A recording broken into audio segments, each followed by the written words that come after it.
welcome to a quarantine podcast that I'm doing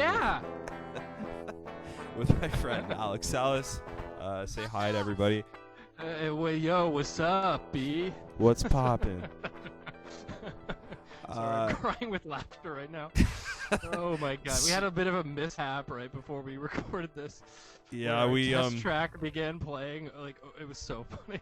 Yeah, we accidentally played the test track over our own voices, so it was a funny gaffe.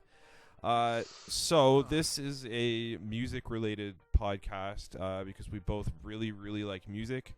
I'm just gonna talk about various topics, and today we're gonna talk about the top 5 worst albums of all time, and I believe we each have a couple of honorable mentions. So I'm gonna let you give us your 3 honorable mentions for worst album. All right, cool. So so there's 3 honorable mentions, then five albums that are the worst ever. That's in no particular order, but yes, we will begin with the 3 honorable mentions. So okay, do you want me to just list all 3 off? So it's like bang, bang, bang kind of thing. You know what? Give one at a time, and maybe we'll do a quick reaction. Okay, so number 1 on my honorable mentions of worst albums ever. It's kind of predictable, but whatever. It's Justin Bieber's My World. That first EP that he put out in 2009, September 2009. That's a Stratford classic. Yeah, it's just like Christopher Plummer and King Lear. It's a Stratford classic. It's so bad. I just it's cliche to hate on Justin Bieber. I know, but I just couldn't help it. Because I just think it sucks. I just think it's awful. I mean, fair enough. I'm pulling this up now. I just want to remember what's on it. It's got like I think Usher is on one of the tracks. Yeah, the First Dance. The second last one's got Usher on it. Yeah, First Dance, One Time. Oh, Favorite Girl. Yeah, that's fair enough, man. That's yeah, it's generous looking 12-year-old on the album cover, like. Yeah, I mean, I just I don't know. I'm not a fan of My World, but I'm not a fan of the Justin Bieber stuff in general. But this is what started it all. This was like the breeding ground. So it's only fair that this one gets deemed the worst, I think. You could call it the breeding ground for monsters, maybe. Oh my God! There's a reference that no one's gonna get except us. All right. Okay. So Justin Bieber, My World. You have nothing else to say on that pick. I mean, I think it's pretty obvious. I can probably. It's bad. It's a young kid. I'm good. Let's keep it moving. Yeah. Okay. We don't need to hate on like a 12-year-old looking dude anymore. Okay. So My World, Justin Bieber. The next one in my honorable mentions, bottom 3, I should say, is Simple Plan with no pads, no helmets, just balls, which was an album which I bought for the first time when I was in grade 5, I think, grade 6, grade 5. And it says something that this was at a period when I was listening to Green Day and Sum 41, and I was really into the pop punk scene. Oh yeah, I was with you. And yeah, but I mean, even then, even during that phase of my life, I hated this album. Like even back then, I thought this thing sucked. And you know, the song "Addicted" is so bad. I'm a dick. I'm addicted to you is one of the worst lines of any song ever. All the songs sound the same. His voice, Pierre, what's his face? So annoying. Pierre Bouvier. Pierre Bouvier. That's it. Not Pierre Bouvier. I'm not a fan. I just think it's a horrible album. It's completely unoriginal. I don't know. What do you think of this? Fair enough. It's been a while. This was a modern classic when I was how old? I'm gonna say like 8, 9 years old. Like.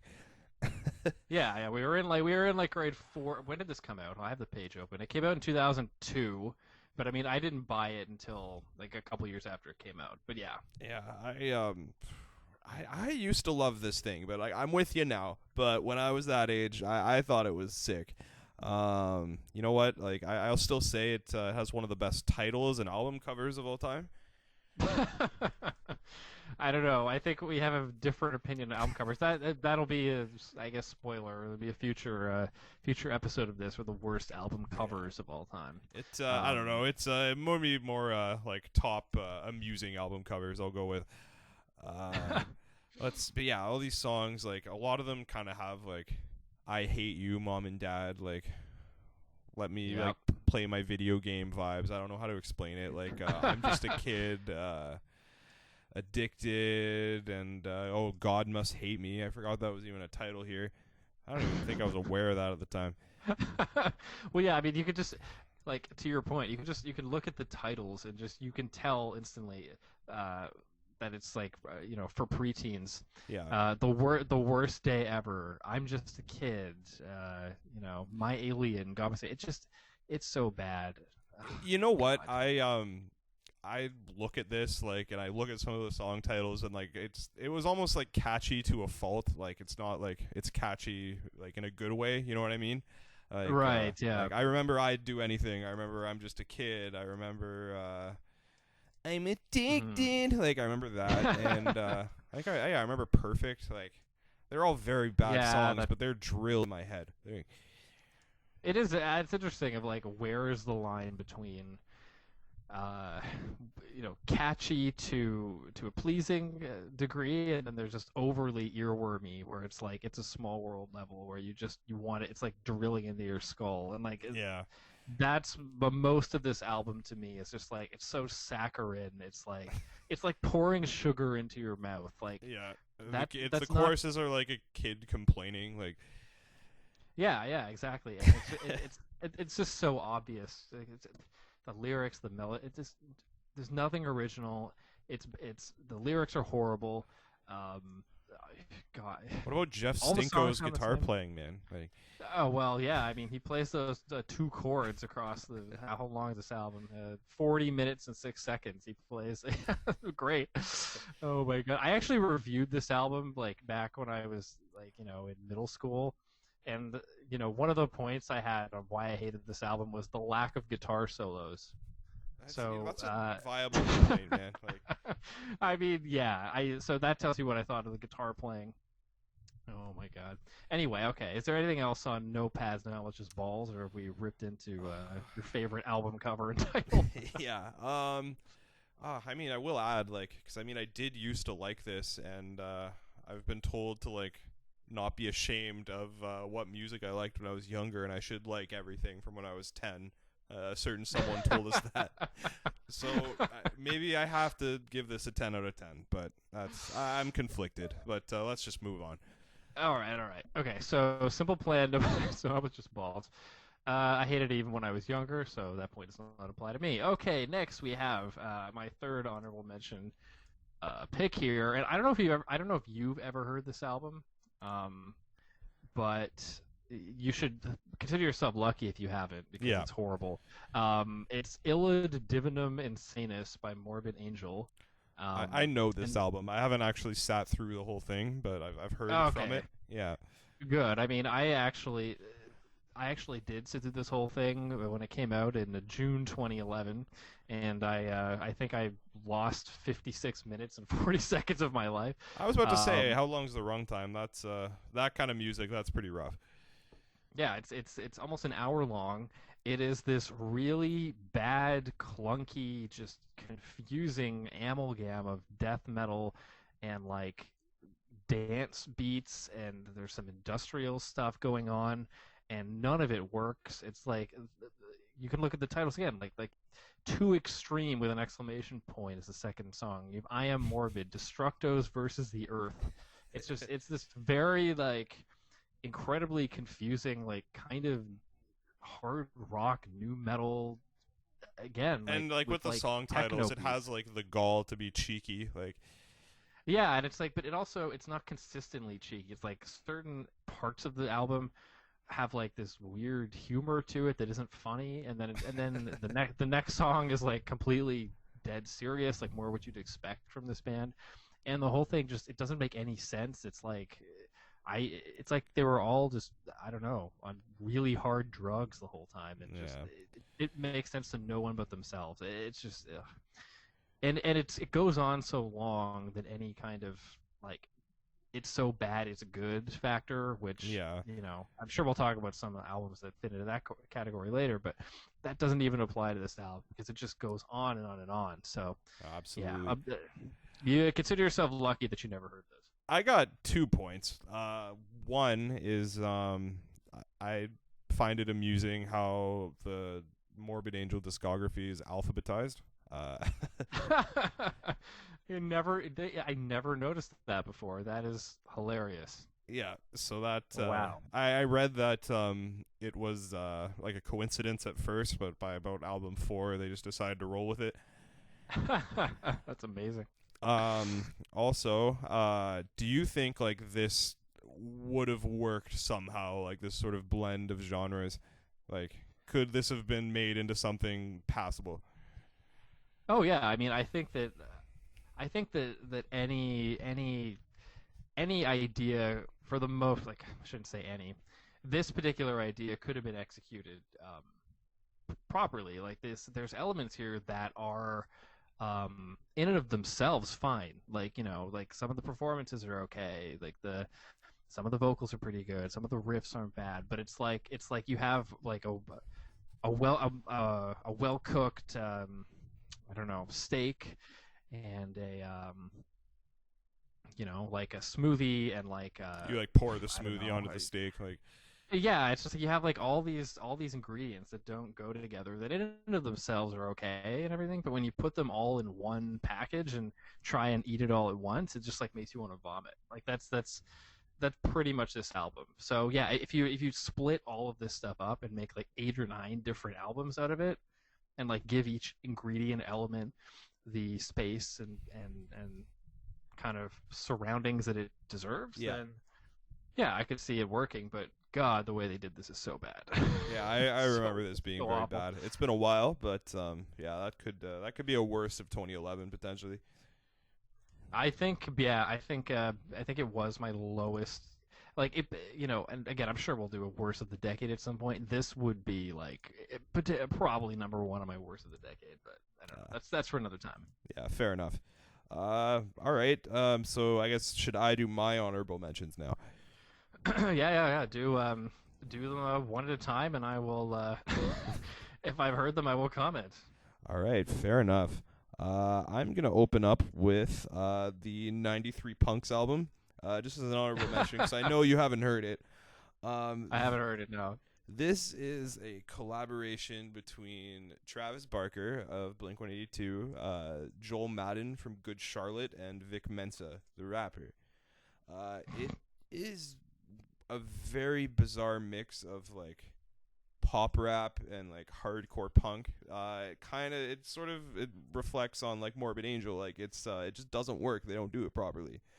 Mhm.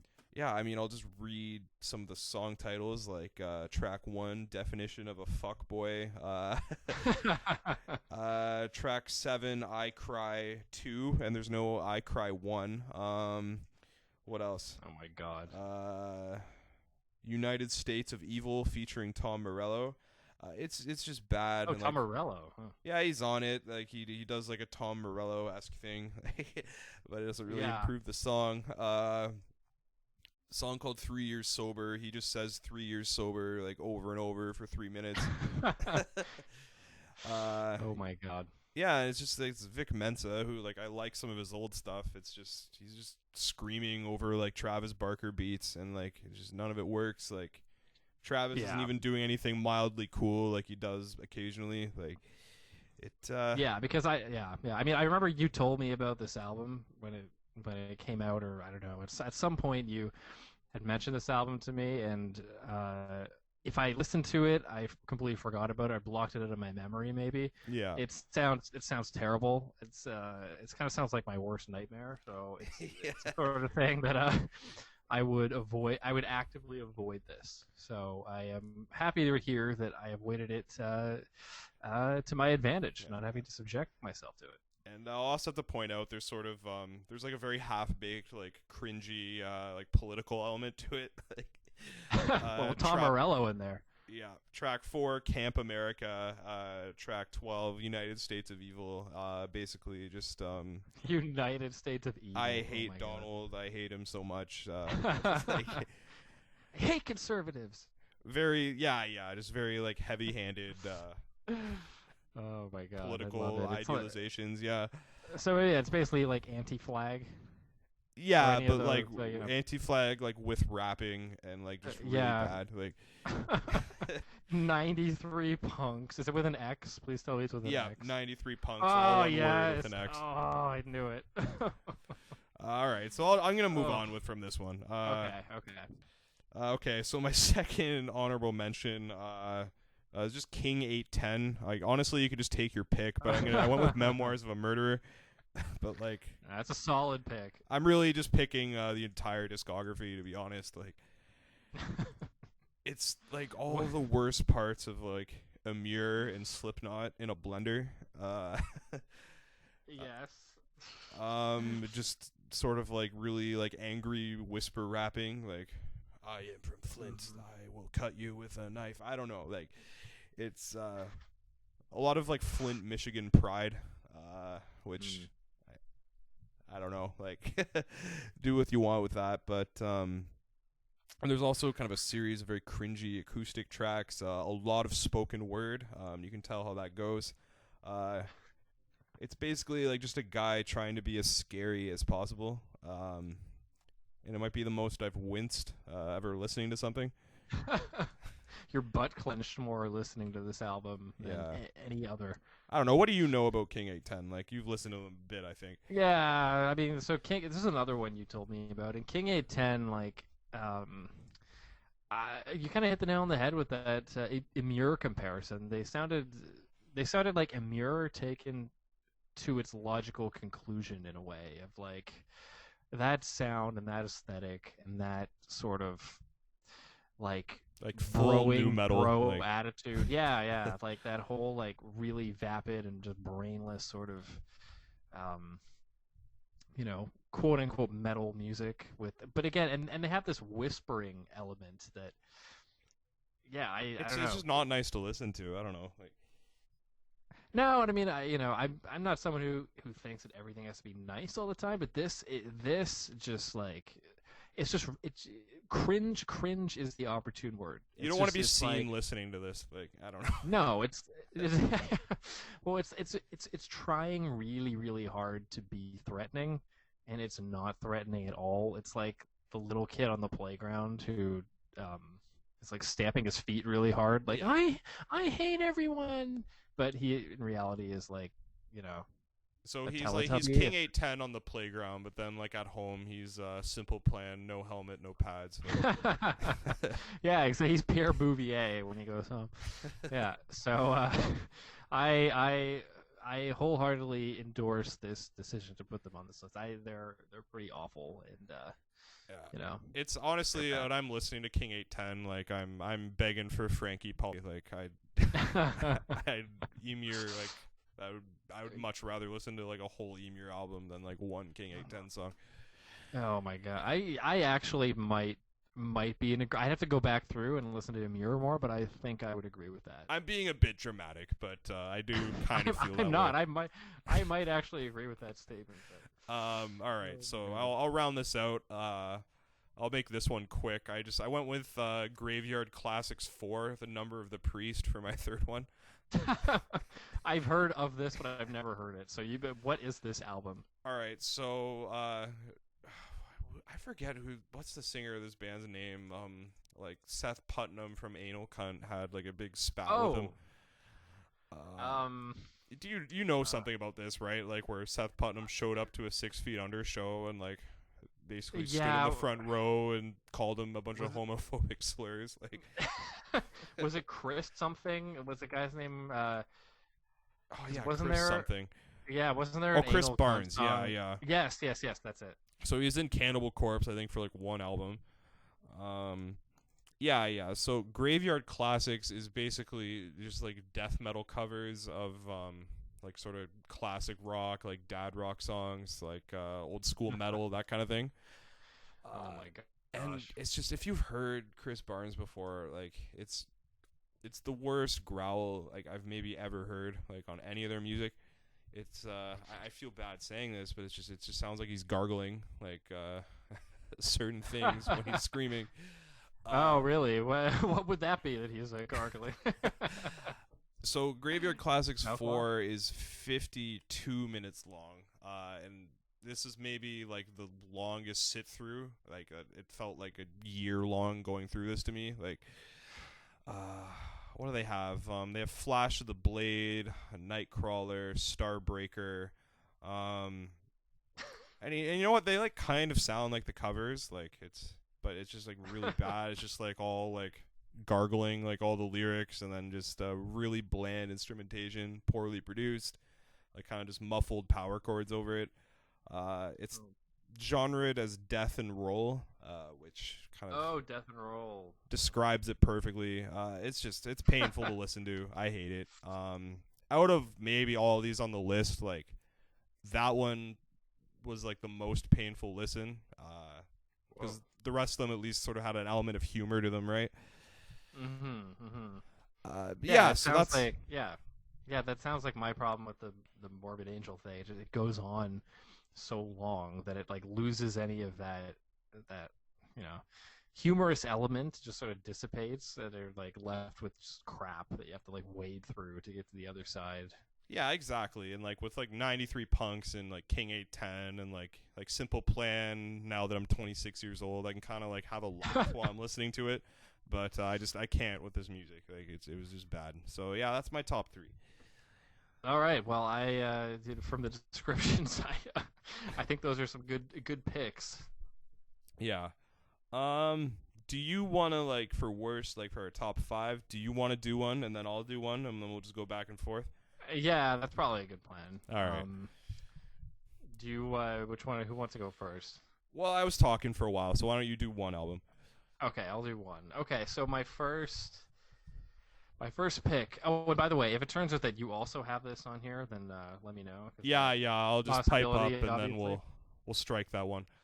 Yeah. So my first one, which I'm gonna guess you might also have on yours. We'll see if I'm right. All right. This is an EP. This EP was you already might know. This EP was released on July 2nd, 2008. The genres, according to RateYourMusic.com, are electro pop, dance pop, and pop rap. And some of the song titles include "I Like Money," "Hey Rich Boy," and "Alcohol." I know where you're going. So for one person listening to this knows that this is "Bling Bling Bling" by Millionaires. That is a crunkcore classic. I didn't actually put it on my list. I was hovering over it. I thought you were talking about something else at first, but we'll get to that. I'm sure we will. But I am very much down to talk about Millionaires. So, so what do you think of it? Well, I didn't think much of it at all. I think that I think the beats are terrible. I think the vocals are unbearable. I think that it's 13 minutes long and it feels like it's never going to end. It's completely, again, it's just and as we go through this, there's kind of common threads I'm starting to see. It's so brainless to me, and I don't have anything against just like kind of dumb, like party music.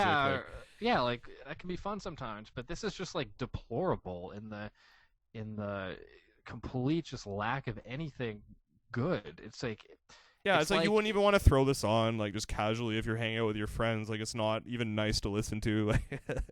No, it's like I suspect that the three. It looks like I suspect that the 3 girls who made this like know that this is really just vapid and stupid. It's like kind of a joke. I think they know it's bad, but I think they don't know. But I also think it's bad for reasons beyond what they intended it to be. Like, it sounds like it took them like an hour to record this. Again, even the instrumentals just have nothing of worth to them at all. which again, matches the lyrics and the vocals, which also have nothing of value. Yeah. But it's very depressing to listen to too. It's just because I don't know. It's like entering into a landscape, like a post-apocalyptic wasteland. Listen to this album. Yeah. It's just so bad. I don't know. What did you think of Millionaire's EP? Bling, You know Bling, what? Bling? I've been doing my little playlist, my little riffs of truth, just because I'm in quarantine. I'm bored, and I actually did throw a song off this EP on, I think, volume 1 or 2. And that, yeah, I put Talk Shit on it. Oh my god. Was it an ironic pick, or you actually think that song is a banger? No, there was a segment in that episode where it was getting a little late. I was perhaps getting a little delirious, and I just wanted to have sort of a certain consistent quality level at the tail end of the episode. So a 0 quality level. Yeah. But yeah, then I went back and sampled a bit of it, and it's basically just like 3 really ratchet scene chicks like threatening other girls over techno beats. Yeah, and yeah, I mean, it's just I just think it's terrible, and I mean I haven't listened to it in years, honestly. Like most of these albums are like, you know, I think the last time I heard this was 2013, so it's like 7 years ago at this point, and fair enough. God. I actually put I played Talk Shit like a few times, so I was like, which would be like the best one to put on my playlist, right? It's just some of the lyrics. It's like a human wouldn't say this in real life. Like it's who wrote this? I don't know. Yeah. It's not even like, I don't know, like funny or like tongue in cheek. Like it's I don't know. It's just you're a bad dumb bitch. Like I'm gonna get you. Like it's just... Yeah, I mean it's posturing, right? At the end of the day, it's like, and like it's like you're like it's the equivalent of like poo poo head. I hate you of threats. Like that's like exactly. Off the lyrics. Like there's some commonality there with the King A10 thing of like it thinks it's so threatening, it thinks it's cool, but it's not. And like those are the most aggravating albums to me, are the ones where it's like, I mean, on some level those are the most aggravating ones where it's like they're so self-confident and yet there's nothing to back it up at all. Like those are so infuriating to listen to. Oh yeah, for sure. You suck.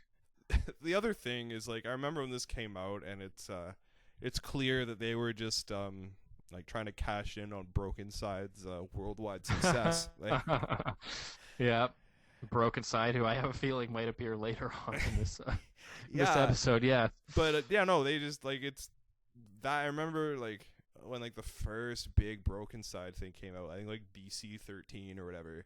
Like this dropped, and like a couple other like really bad crunk albums dropped. Like it.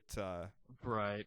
Yeah, they were all just ripping off Broken Side, which is like it's just kind of depressing, man. Like, it was a dark time. It's like ripping off like a fast food restaurant that sells spoiled meat. It's like why is that your model for success? It's like it's so annoying. And I mean, you know what, man? That fast food meat shop like was successful, maybe not in like the right way, but. Yeah, they got enough people. It became cool to get sick. That's what happened. It was like, oh man, have you thrown up lately? Like, oh, you should try this. Like, oh yeah, it's like self-immolation was like a fad, and like it looks like I'm kind of doing some fast googling here. It looks like Millionaires haven't done anything since 20. Oh, they put out something in 2017 apparently. Or is that a single from? Rich Girls, right? Oh, yeah, Rich Girls. It was like a collab with Caked Up. Was the last thing they did in 2017. Maybe on another episode we could do like a "Where Are They Now" kind of thing, and then listen to a few songs together. Yeah, that'd be good. And yeah, because it looks like they just put out one full length in 2013, and then kind of. I never listened to that. I only listened to the SCP. Yeah, I ignored everything after that. I was too disgusted. Oh my gosh. Okay. Anyway, that's all I have to say about that. Yeah, same piece here. of crap. It's okay. I'll do one. I'm deciding what I want to go with first. Talked about a lot of that. Yeah, you know what? I'm just gonna go in on this guy. My first pick is one of the greatest album covers of all time. It's Etienne Sin, The Art of Stealing Hearts. Oh gosh. Okay, so yes. Please explain for people who don't know what Etienne Sin is all about. This guy might be like the biggest egomaniac I've ever seen on the internet. Essentially, he has his YouTube channel and like a mailing list, and he just records like scores of like horrible metalcore and post-hardcore bands, and then like his own songs, which like just kind of fit that exact same mold. Music videos for everyone that are super corny, and I don't know. It's the guy, you can tell he thinks he's an amazing singer, but no. Like, Yeah. It's like a 8-year-old girl like being tortured. That's a dark thing to say, but that's like what some of his wailing sounds like. Yeah. But yeah, you've seen the album cover, right? Like I'm looking at it right now. It's okay. How would you describe this cover? I feel like this is audio. Like for someone listening right now, please describe this album cover.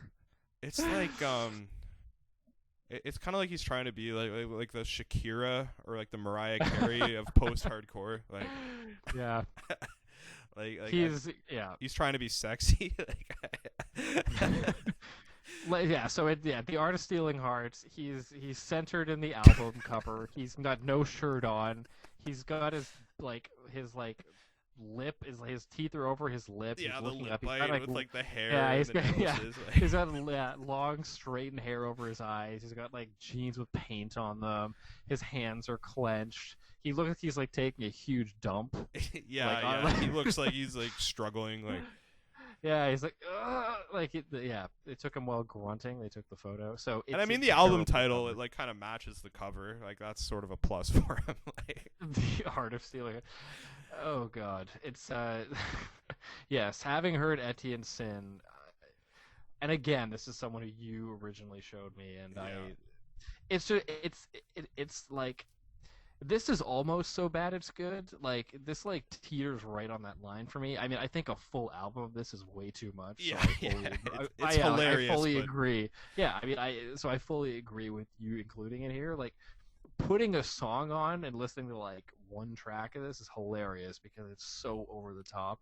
Yeah. He does sound like a child dying. Like that's the most apt description of Etienne Sin that I could ever think of. I'd also I'd like to cover future Etienne Sin projects, but for this first episode, I wanted to start with his humble beginnings. Like, yeah, he's done. So recently, it was in 2016. It looks like Sinna Volume 1 was his most recent release. That's his rap metal album where he says the N-word like a lot. And the cover of this one, it's like a Glock with an amp with a guitar cord plugged into it. And then like a bandana wrapped around a microphone, and it says Sinna with an A, huge letters. Oh my gosh! Well, yeah, that's like the like Compton like Bloods bandana. Like, oh yeah, this guy wouldn't last 2 seconds. He would get shot. Yeah, like hey guys, they just like shoot him on sight. Yeah. They're like hey, like they saw his album cover, just want to kill him. I don't know. It's whether or not he can say the N-word. It's kind of unclear because I didn't really like look up his race or anything. Like, putting all that aside, just the musical value of this is like definitively zero. It is so bad. I'll go back to like this album, The Art of Stealing Hearts. Some of the song titles. Does anyone write love songs anymore? Pretty in Black, Cutthroat Masterpiece. In Your Arms, Between You and Me, This One's for You. Yeah. What else? Yeah. So that's there. I'm a huge like post-hardcore stan, and like I think this might be the worst post-hardcore album ever. Like, I would agree. I mean, does this count as post-hardcore? Is this really a post-hardcore album, or is this something like freakishly something else, like some mutant? like yeah, I'd say it's post-hardcore in the same way like kind of like early Silverstein is. Like it embodies like that sort of branch of like kind of post-hardcore pop punk, like, but it's just not good at all. Like, Mhm. yeah, so that I'm just gonna go with that. I don't really have much else to say. I mean, I'm reading this review of it by Mortifer for the win. Quite possibly the worst album I've ever heard in my life. Mixing production is unbelievably tinny and irritating. Oh yeah, actually, like he thinks he's like this mixing wizard and just uses like stock easy drumming and like really bad guitar tones. Yeah. Instrumentation is completely uninteresting and some of the most bland and basic post-hardcore you'll ever find. The lyrics, vocals are perhaps the worst I've ever heard on a recording. Avoid this at all costs. That's it. Yeah, so I think that sums it up. Like, yeah, that's a good point too about the easy drummer thing. I'd actually forgotten that he doesn't have like a real drummer on this, which for me that's generally an annoyance. Yeah, you saw the music videos too, right? Like the guy clearly isn't playing it. Yeah, they look completely disinterested. Like he's, yeah, which I guess is a good time to bring this up. And I actually just thought of this, and I should have included this. Or I guess it's not an album, but Brian Stars, like with some of those music videos, like I get a similar vibe from the musicians in the background, where it's like they obviously don't want to be there. Yeah, and it's like they're the funniest part of the video because they're like, trying to keep a straight face. They're about to like break out in tears. Like it's so funny. Yeah, it's like they're being held at gunpoint. yeah, and like I feel like Etienne Sid and Brian Stars are kind of like, at least they were part of the same scene, right? It's like two sides of the same coin almost. Oh my god. I signed up to Etienne's mailing list as a laugh, just because like you get a free copy of like The Art of Stealing Hearts or something, right? Like, so I wanted to listen to it. I didn't unsubscribe for like until recently, but like he's completely nuts. Like there's just these sort of like long rambly like emails about how he's gonna be like the king of like trapcore or whatever he's calling it. Like, oh my god, he's a character. But does he still send out emails? Like, is he still like communicating with that list? There was one that he sent me like a month ago, and it was just it was fucked, and I just unsubscribed. Like, so he still is, because it's his last release was in 2016. He's still, as of a month ago, sending out email. Okay, interesting. I can tell he's kind of a narcissist, so we might be pretty like ego hurt at this point. I can't really get my wording right. Like he might be kind of slowing down a bit. His ego may be more than bruised at this point. Yeah, but yeah, I'll just pass it on to you. I don't really want to give this guy much more publicity. Like, okay, sorry, I got caught up in the Brian Stars connection. Okay, so the next album for my top five is, oh gosh, this is actually the newest album that I have on my top five. It came out in 2018. It is, let's call it a hard rock record. It's okay. Which is being very generous, because it's really not hard, and I guess it has the originality of a rock, so I guess that's appropriate in that way. It's Greta Van Fleet, and it's an anthem of the peaceful army. Is that their first one? Yeah, I think it's their first full-length album. They had a couple of EPs before that. They had From the Fires that came out before that, and one other one that's I'm thinking of From the Fires. Well, it's okay because all their songs are exactly the same because they're all just like Led Zeppelin. So it's totally fine that you don't know this one specifically. This is on my worst albums list, not even because the music itself is unlistenable in any way, not even because I think that the product is terrible. It's on here because it's it's plagiarism. This is not. This is a band that has ripped off another band so fully and completely that they can't with a straight face claim that it's their own. It's not a natural like expression of music, and like you can't. It's almost it's hard to say that it was unintentional. Like yeah, well, it's you know it is inspiration that is completely taken over to the point where they're not doing anything original. There is the record company that put this out should just be ashamed of themselves, because they're just trying to cash in on like old boomers who think that anything electronic isn't real music, and so they're gravitating towards these young, quote unquote rock stars who are just at the end of the day ripping off some band from their youth and trying to capitalize on the nostalgia that those people have for that bygone age. yeah, And I think that's horrible, and I think this album is despicable. It's a horrible album, and anyone who defends this should check themselves into a psychiatric institution. It's just on an artistic level, it is so bankrupt of anything worthwhile that I had to include it on here. yeah. I was gonna say artistically bankrupt, so that you're on the money. Yeah, I just and again, it's not even that it's unlistenable. It's fine. The production is fine. Note choices and performances and everything and mixing, it's fine. But all of that is done in service to an idea that is like rotten. That is just horrible. It's like yeah, so it almost makes it more depressing that like all this like talent was wasted on this project that is just deplorable. So that's my reasoning for putting Anthem of the Peaceful Army, which what a stupid title, by the way. Yeah, I don't know what that means. It's yeah, I don't know. So you've never actually heard this album in full? yeah. All right. So my comments on this band are gonna be fairly sparse because I never heard a full album. I was working like more consistently like at my dad's stereo store. Shout out Fairview Hi-Fi. So when customers would come in, I'd play that one riff off From the Fires as a demo. It's just a complete rip-off of Black Dog. Like it was rough to listen to because it's boring. It's I'd rather listen to Led Zeppelin if I had to. Like sometimes I can't even tell that, like, is this Led Zeppelin or is it Greta Van Fleet?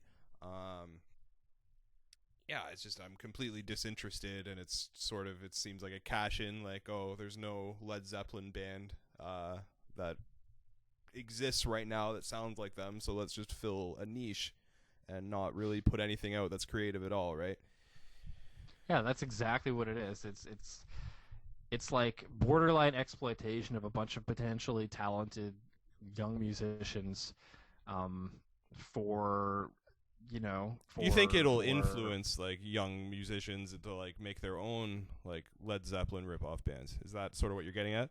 Well, that's definitely part of it. What message does this send to young aspiring rock stars in a genre that is dying, in a genre that like is in desperate need of something, some injection of life? It needs some Viagra. Rock needs some Viagra. Yeah, that's fair enough. Yeah, and what signal does it send that like the most popular rock band of young people is a complete ripoff to the point of being plagiaristic of a band that had their heyday in the 70s, like 40 years ago? Like that, what does that say about rock? It says that rock is dead. Like what an inspiring message for all the young musicians of the world who it is very want to get up on stage and grab a guitar. The way to see your dreams through is to rip off the bands that that were the progenitors of the genre. Yeah, like it come is on. shitty. It like one of the most rewarding like parts of doing music is sort of like artistically expressing yourself. Like I'm sure you can agree. Like and Yeah. then all of these kids, yeah, I guess in a way they're being told to not do that. Like sound like a band from what 60 years ago. Like, Well, yeah. And this might be honest artistic expression for them. Like, I don't know, but even if it is, you can't I doubt reward that sort of. Yeah, I mean, look, I doubt it too. But I'm just saying, I'm trying to I don't know. I can't know what you don't know what they're they are like, feeling. those guys. Yeah, as musicians, right? Yeah. I can't know that. I highly doubt it too. But even in any case, they're ripping it off, and even if you don't think that it's directly ripping off Led Zeppelin or whatever, you can't deny that it's insanely derivative. It's not doing anything new. It's completely stagnant in a genre that's already stagnant. I just this band is contributing to the death of rock music. Like, honestly, they're not going to revive it. They're going to like tamp the leaves down already. They're like, Yeah, they're putting the dirt on the corpse. it's like a really like half-hearted remake of like a classic movie, kind of. I don't know. Yeah, no, it's like they took the original movie and like put like a filter over it to make it look newer. It's like a remastered the old movie. It's not even a remake. It's like they improve the equipment, and it's so annoying. Anyway, enough about this crap. Unless there's anything else you want to say, I'm done with this band who I hate. Yeah. That's it's just a band that bores me to death. Like I maybe like don't hate them as much, but it's just there's really nothing for me to grab onto, like positively or negatively. Like it's just like Led Zeppelin B-sides or something, or C-sides even. Like Yeah. All right. Well, I'll move on if you're okay too. I hate them. Okay, let's move on. All right. Okay. Next up, I have an EP here. We might have talked about this man already on the podcast. He used to have a very popular YouTube channel. It is a pop punk, pop rock, power pop album. Oh boy! It is the "Follow Your Dreams" EP by Brian Stars. Oh my God! He did have an EP. I forgot there was a real EP he put. Okay. When you were talking about Millionaires, I was excited you were gonna just start off with "Follow Your Dreams," but I'm fine to talk about Millionaires too.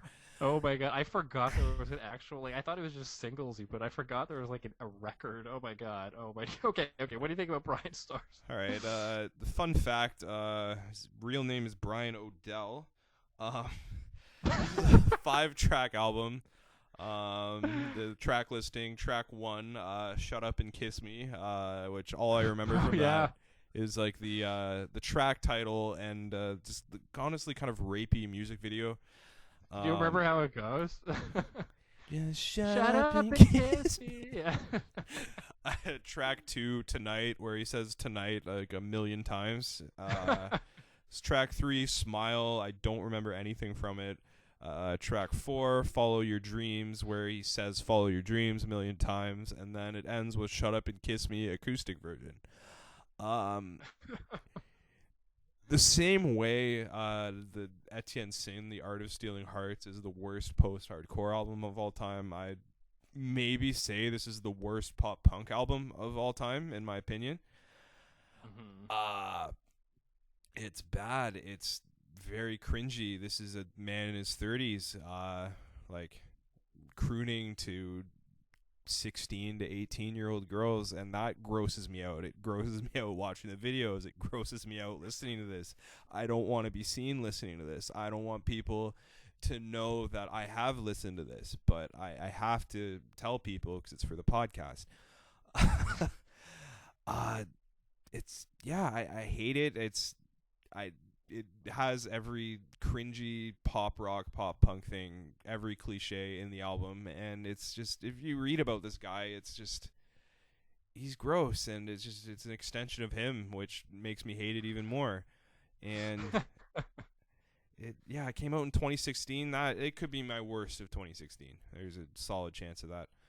I don't know. You know a bit about this music, but yeah, I mean, like I only fairly recently really dove into the Brian Stars, like the whole controversy and his YouTube channel and Exploiting My Digital Escape kids, basically. Like, yeah, how he allegedly ripped off a bunch of kids by taking merch money, and I don't know.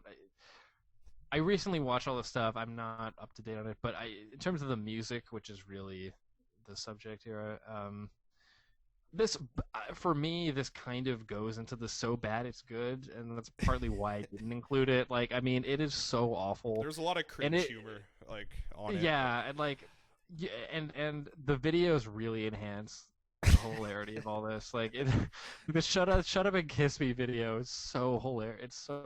It's so awful that Like, where they're playing mini great. putt and stuff. Yeah, where like it's every cliche, like it's every like 2007 Scene Kid cliche, but like 10 years later, which makes it hilarious, even more hilarious. And yeah, and the cops that are emo cops, and I don't even understand the end of the video. They're like, And he's making so out much in front of the older TV. than everyone in the video. Yeah, exactly. Yeah, he's like a 30-year-old guy on a date with like a 17-year-old scene girl, and they're like mini putting at this deserted mini putt place. Which why is there no one else there? Anyway, That girl's it's dad would not be okay with this. Like, yeah, like the whole it's so funny, and like so for me, the Brian, which again I had forgotten there was an actual like record he put out of this stuff. oh, but, there's I mean, two. I just picked this one. There's two. Yeah. How? And there's you said there was like 3 or 4 songs on this. Yeah, Follow there's Your 2 Dream? EPs, so I went with this one because it has the classic "Shut Up and Kiss Me." So Because yeah, I mean, provide like if this is only a few songs long, like this to me falls into the oh my god, it's so bad. It's it good. ends before it category. gets like too awful to listen to, probably. But Exactly. Yeah. Like it doesn't get it doesn't allow itself to get repetitive enough. Partly maybe his own laziness and only putting out 3 tracks. I don't know, but yeah, Brian Stars for me is just so bad it's good. And didn't he disappear? Like he hasn't. No one's heard from him in years. oh yeah, like I checked on the channel every now and then. There's like really bad like.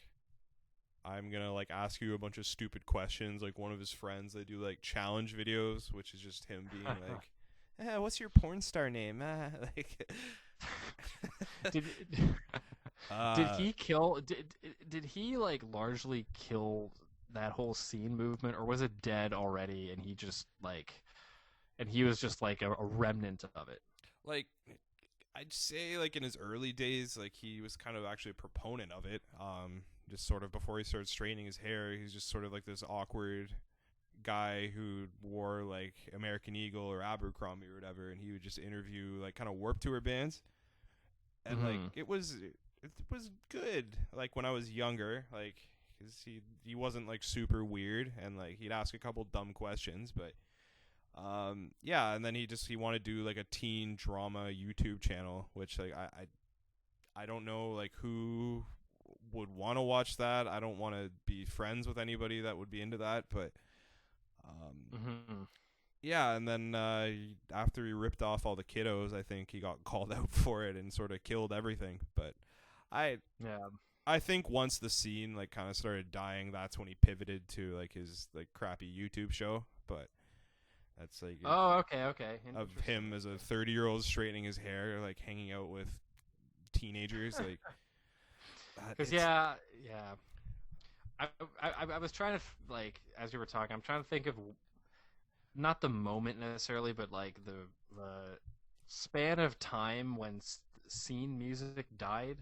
You know, when that whole scene thing really collapsed, and like, would it have been right around the time that Brian got caught up in all this crap, like that? Maybe like, a bit that, before. No, before, yeah. Because I was just wondering, like, was that the nail in the coffin? Was that the like real scene culture is done at this moment?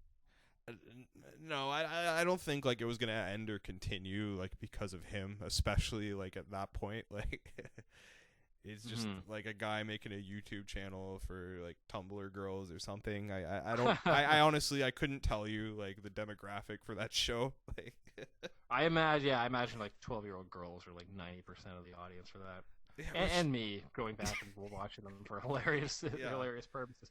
Yeah. Okay. Well, I yes, I can't fight you too much on having Brian Starr's EP in the 5 worst albums. And I said King 810 like made me wince a lot, but like I think this might top it. Like I'm just gonna give it the crown right now. Like The wince crown. Oh my gosh. yeah, like physical like shriveling up. Like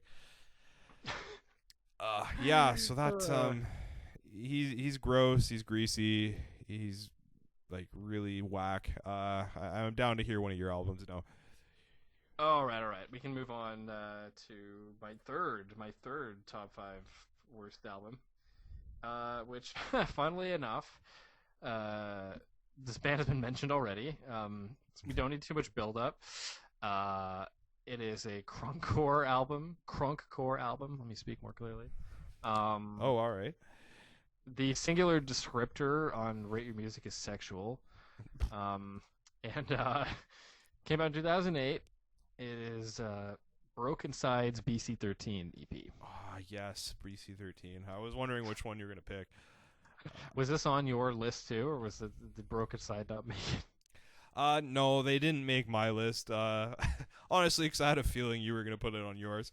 Yeah, you know me well. Broken Side.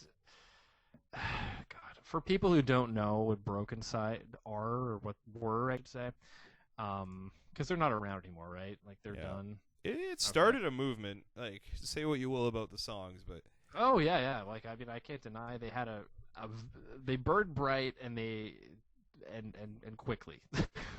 they didn't last long. Broken Side really were like the crunkcore kings. Like they were the band. They really popularized and I guess really originated this genre. and you know what?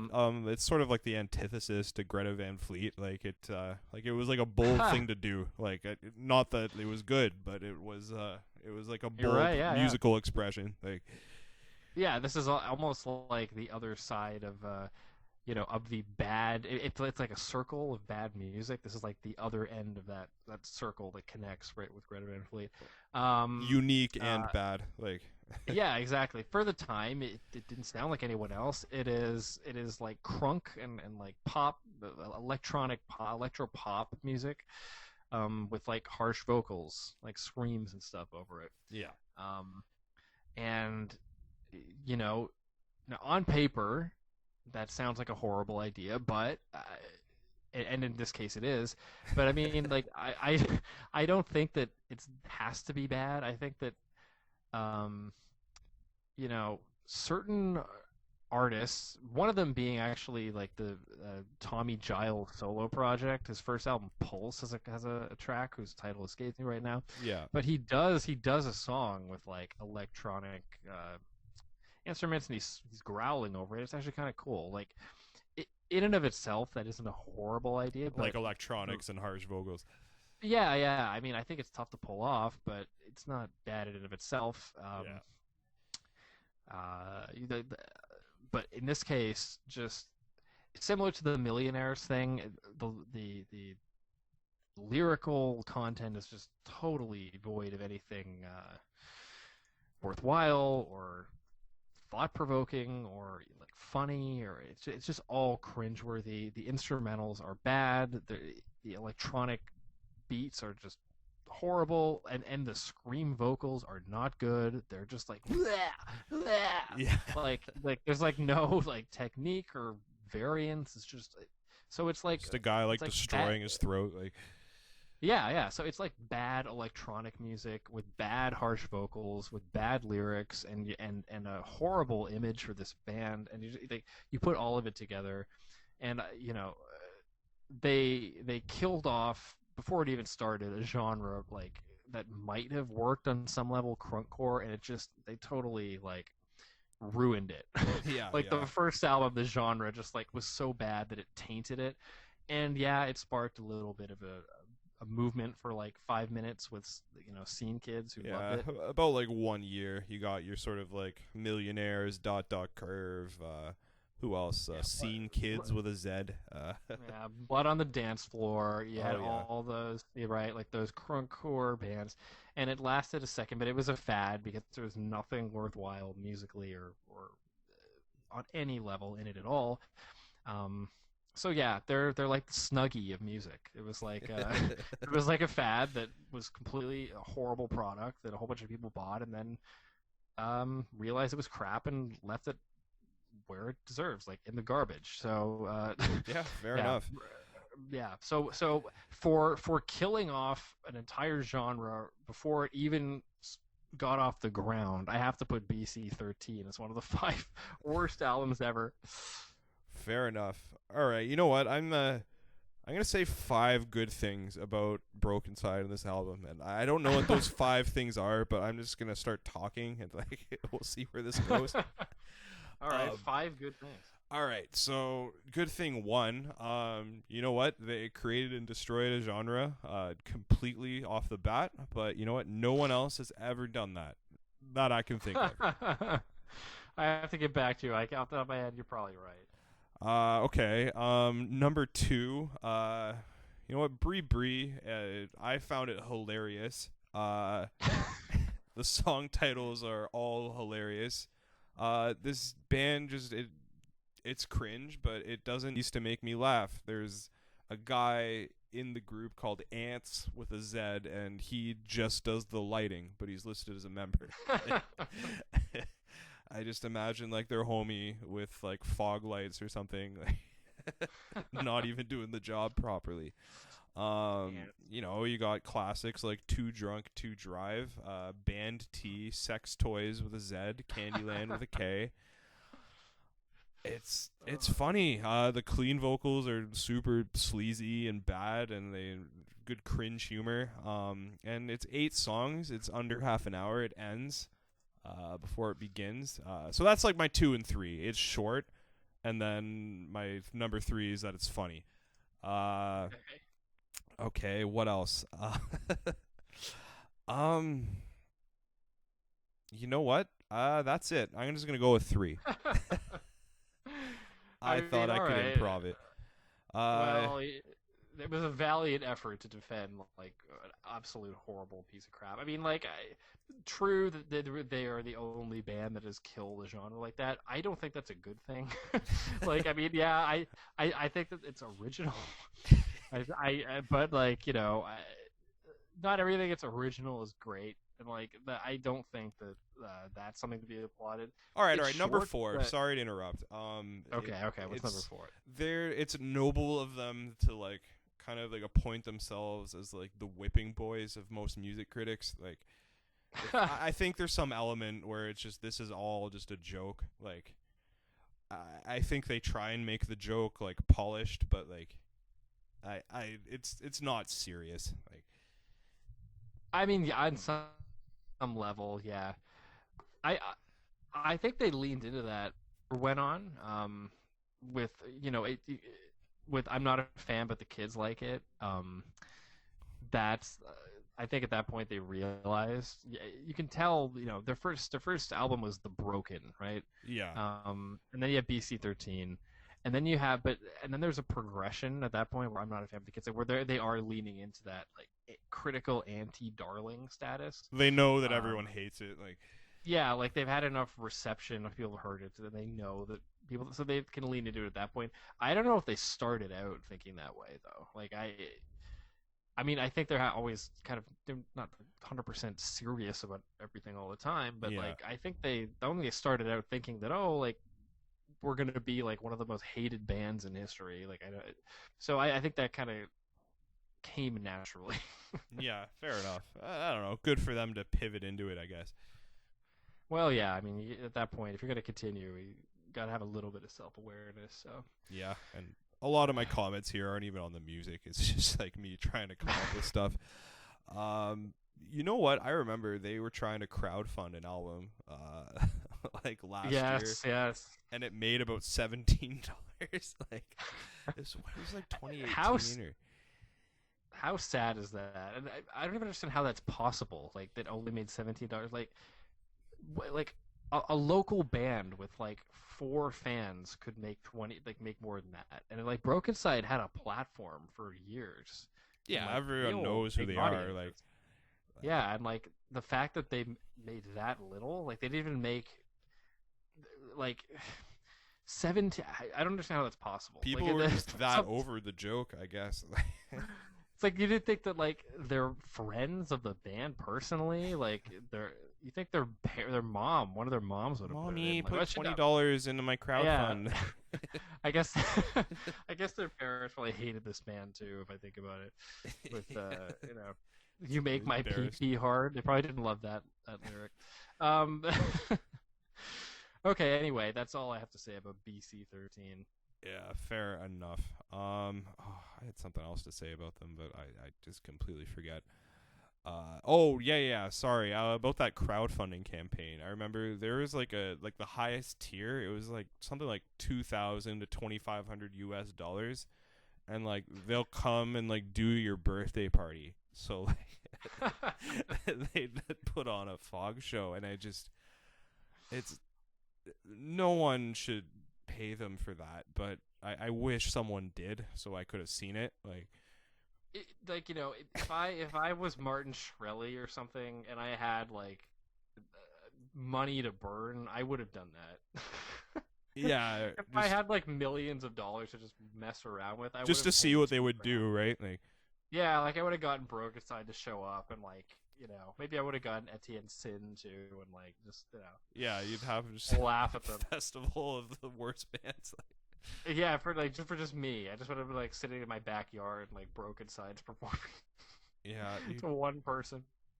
That'd just be like dinner for schmucks. You're just this eccentric rich person, just like yeah, throwing horrible festivals. That's a funny concept. Actually, that's a great idea for like worst bands ever festival. Like, and you just book like horrible bands and see how many people show. Oh, that maybe should be an episode where we like do the poster. Yeah, that's a good idea. All right. Should I go to my next album? Yeah. Do your what's your next one? All right. This is a very long album. By a former actor, a former child actor. I know what this is. It's our good friend, Mr. Feldman, Angelic to the Core. Oh my God, the greatest album of all time. How could you possibly put that on your book? Well, I guess I'm technically talking about two albums because I'm talking about Angelic Funkadelic to Dance and Angelic Rockadelic to Rock. Oh my God. Lots of great moments on this album. The 5-minute and 38-second Ascension Millennium, where he says the title for 5 minutes straight. Also along with Cross the Line, Remix 1.6. You remember that. He just says Cross the Line like a million times. It's a slog to get through. I remember, and it's hard to find for a while too. When it came out, he got pretty upset by the reception. I could only find it as an unlisted YouTube playlist. I can't blame him for like purging it off the internet. Oh, and my also favorite. What? Lickety Splickety. Yes. The song with Fred Durst, like this, it's like it's a shit tier classic. Like it does fit that so bad it's good. But I'd like to hear a few of your thoughts. I mean, so this, I almost put this on, obviously, but I couldn't because it is so bad it's good for me. And like, it's just, this is such a surreal album. Like, it's like there's some plot, right, about like Charlie's Angels, and then that like gets disposed of halfway through the album and just never like gets mentioned again. Yeah. And then you have like random like genre switches where it's like Snoop Dogg and then Fred Durst, and there's like my personal favorite song of the album, which is "We Wanted Change," which is the funniest, one of the funniest things. He's like scatting, but if he's like, it's like he's trying to make fun of the song, but it's his actual vocals. Yeah, I always picture him like at some jazz bar or something, like some weird open mic, like Everyone's like Yeah, snapping their fingers. Like, I don't know. I think that's It's how he just- pictured it too. Yeah, I mean, I don't even know what he was thinking, and it's just, it's two. I think you said it's 2 discs. It goes on for an hour and a half. It's just such a bafflingly bad. Like, this honestly probably is the worst album ever recorded, but because it's the worst album ever, it's great at the same time. It's so unaware of how bad it is. Yeah, there's a That few makes it times so, like- listening to it, like where I'm having a full like belly laughter. Like, it gives great Well, laughs. and there's like actual people on this thing. Like Snoop Dogg is on this. Like, like why is he here? Like, it's so funny. And that second disc, it just like Whatever was left of like the Goonies money, like I think went to Snoop Dogg for that. Like, I don't know. I really wish that he would put in another album. I'd listen to it. I would listen to it too. Do you remember like back that like I had like the contact info for like his manager and like Oh, we almost opened for Corey Feldman at the Rock Pile. that was like the greatest show that never happened. Like, Yeah, because he didn't end up coming to Toronto, but like I bet somewhere in like the annals of my contact list I still have oh, that like I that would contend with Warped Tour for me, honestly. Just Yeah, that 'cause, might like we get to outrank meet it him, like in terms of the greatest shows ever. oh, I know. I was so stoked when like the guy actually got back to me. yeah. What is that man like? That's the one person like I don't want to know like what their thoughts like day to day. Like that'd be horrifying. Like, Corey what does he think about like through the day?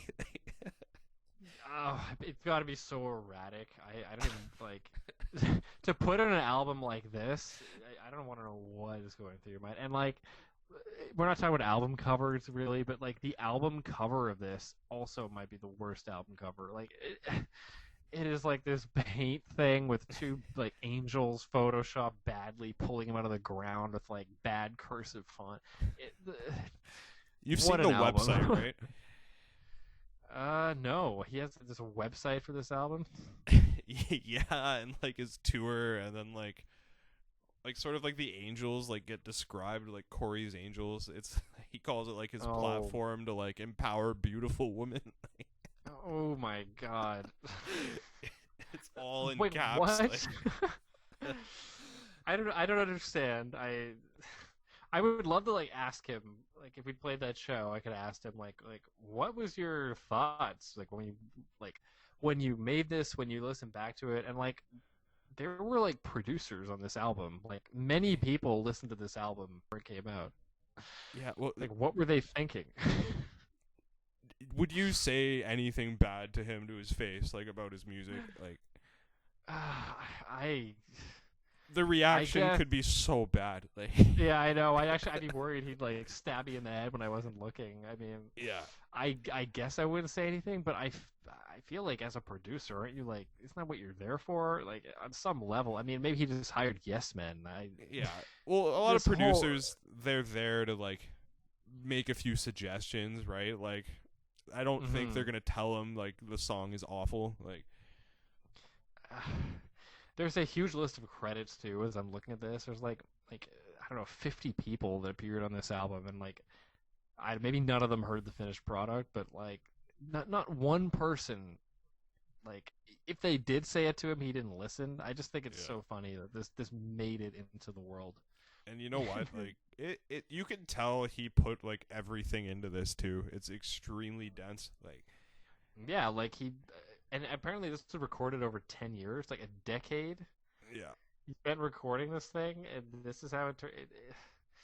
It's God, I don't know. I feel like this is an album that people should listen to, though, like just because it is such a train wreck. It's like you need this in your life as a point of comparison for like Yeah. other music you hear. and like unlike the Broken Side album we just discussed, like this is extremely genuine. Like, Yeah. I mean, this is so funny. Like, it actually is hilarious. Like, like Broken Side is just awful and not funny. This is Because they're so... trying to be stupid. Like, Yeah, well, like on some level there is that we're yeah, not taking ourselves seriously, but this takes itself like 100% seriously all the way through. yeah. Like this And is that, Corey. Like, yeah, and that's what makes it so funny. Oh my god. Oh, yeah. I also, the Needle Drops review is amazing. So yeah. if no one's seen that, you should go watch that. Oh, there's the other song on here that has like the like bus crash at the end that had me. Oh yeah, howling, well, like... yeah. What's the? I always Forgot about forget that. because I just look for that on every song every time. Like, Yeah, like I can't. I can't remember what song that was, but yeah, the song ends with like this horrifying bus crash. and then they just don't explain it. Like, Yeah, exactly. It's like, what happened? The whole album. This is The Room. This is like the album version of The Room, where like stuff happens that doesn't make sense. The plot is just like discarded partway through. Like, oh god. oh, and then that like motivational song at the end. Where was it? Like Working Class Hero, I think. Working like, Class Hero.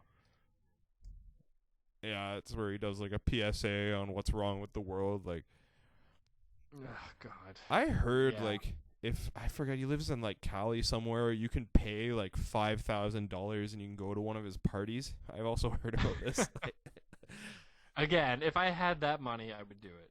yeah, it's just that's.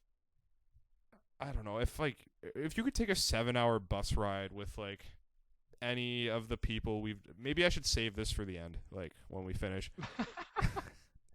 Let's I'll ask you this question once we're done. Okay. Yeah, you just do your next one, I think, unless you have anything else to say about Corey. Well, I mean, Corey's bust would probably crash if that sample was anything to. But okay. So the next album here. So we're done. Corey Feldman. All right. So number 4 out of 5 on my list. Again, these aren't in any order. I just this is how I wrote them down. This is obscure, and like no one's gonna know this album except for me, you, and like 2 people on Sputnik. But like, I had to include this because it's hilarious. It's an EP. It's technically an EP. It's one song. It's 15 minutes, one 50-minute long song. Came out in 2009. I have like little to no background info on this quote unquote band solo artist. Anyway, it's called Chapter 1, and the artist is Zardas. I don't know.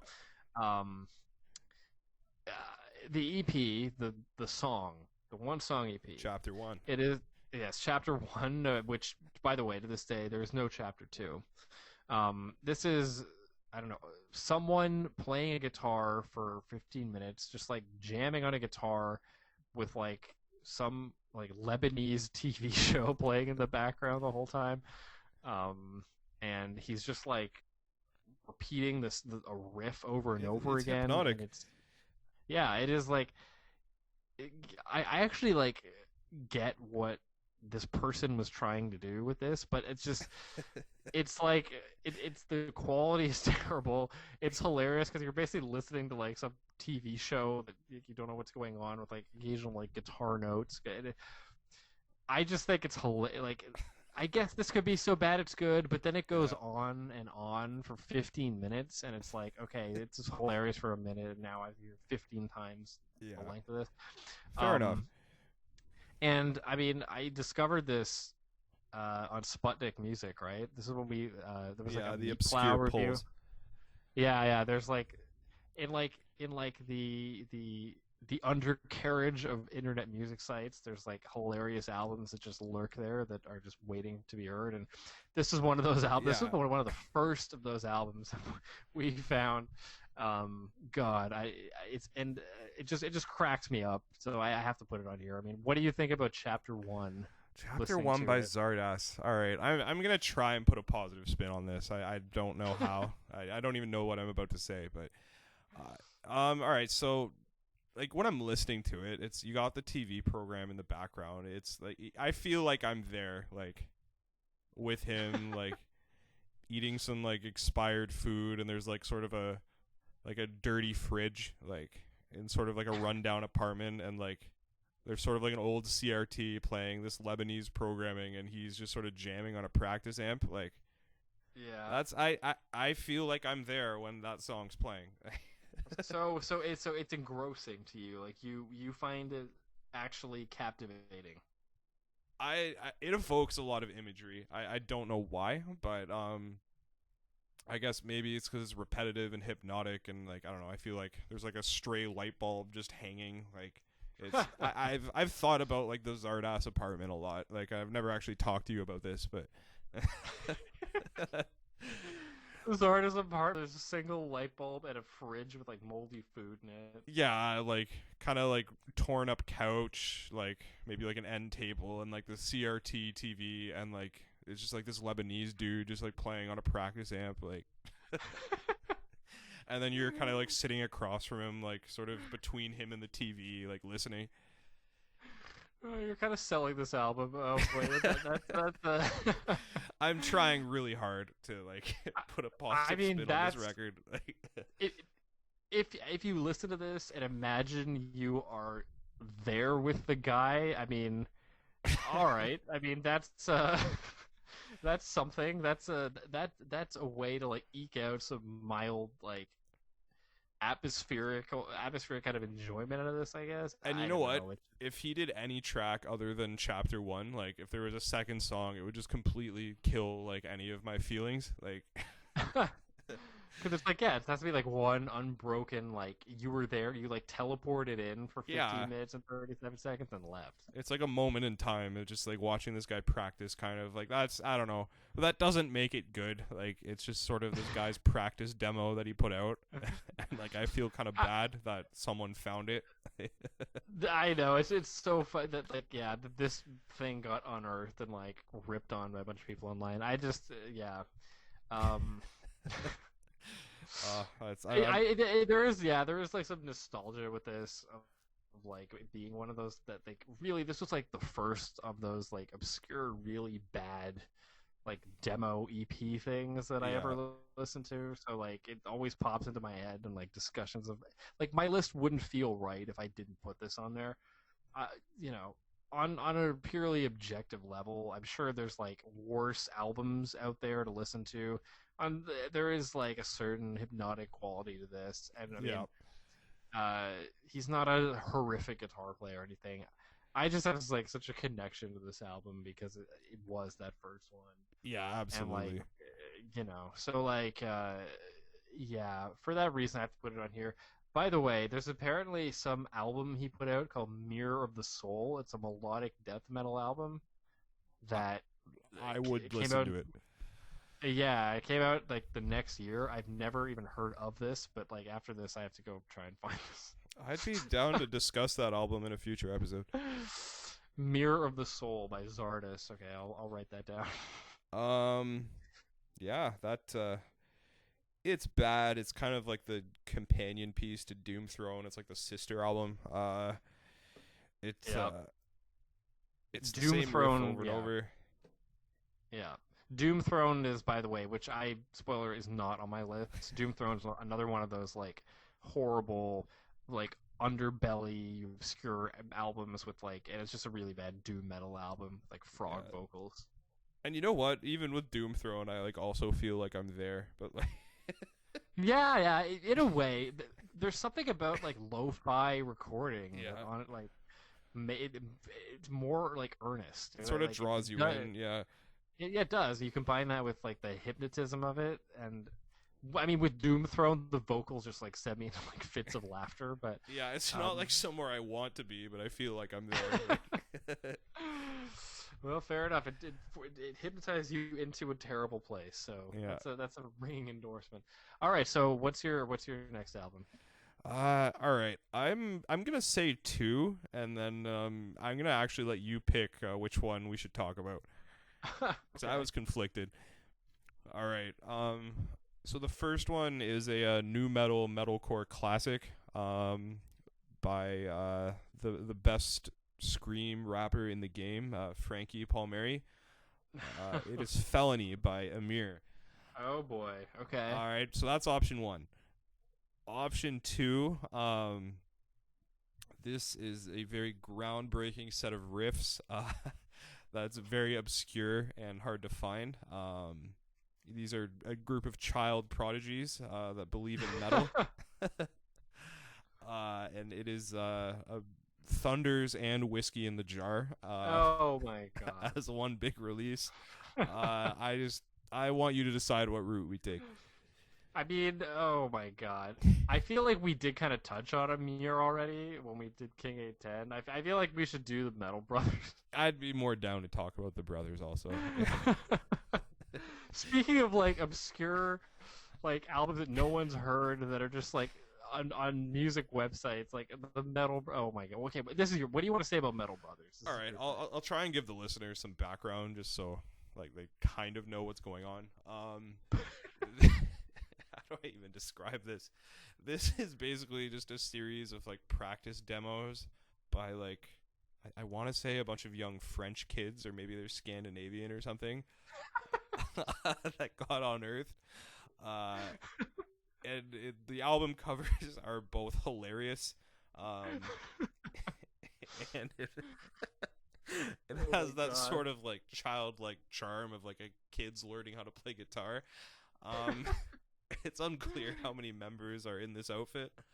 But yeah, it's just really good classic rock. Like I would rather listen to the Metal Brothers than Greta Van Fleet. Like I agree with you there. That yeah. So there's classic songs like Thunders and I think like Electric Chair, which is a great guitar solo. Just like super loud over just a guy just hitting power chords. It sounds like sort of like a starter like Fender practice amp, like with like all the tone knobs and like distortion just maxed out. Like yeah, that's like I don't know. I get the vibe where the kid's just like, okay, Dad, like just press record, like. And like the dad's kind of impatient too, so it just gets recorded like really fast. No effort put into mixing. God. It's yeah. I'm gonna play a clip, sort of like in post production. I'll like play the thing from Electric Chair or something, just so people get to the hear solo. it.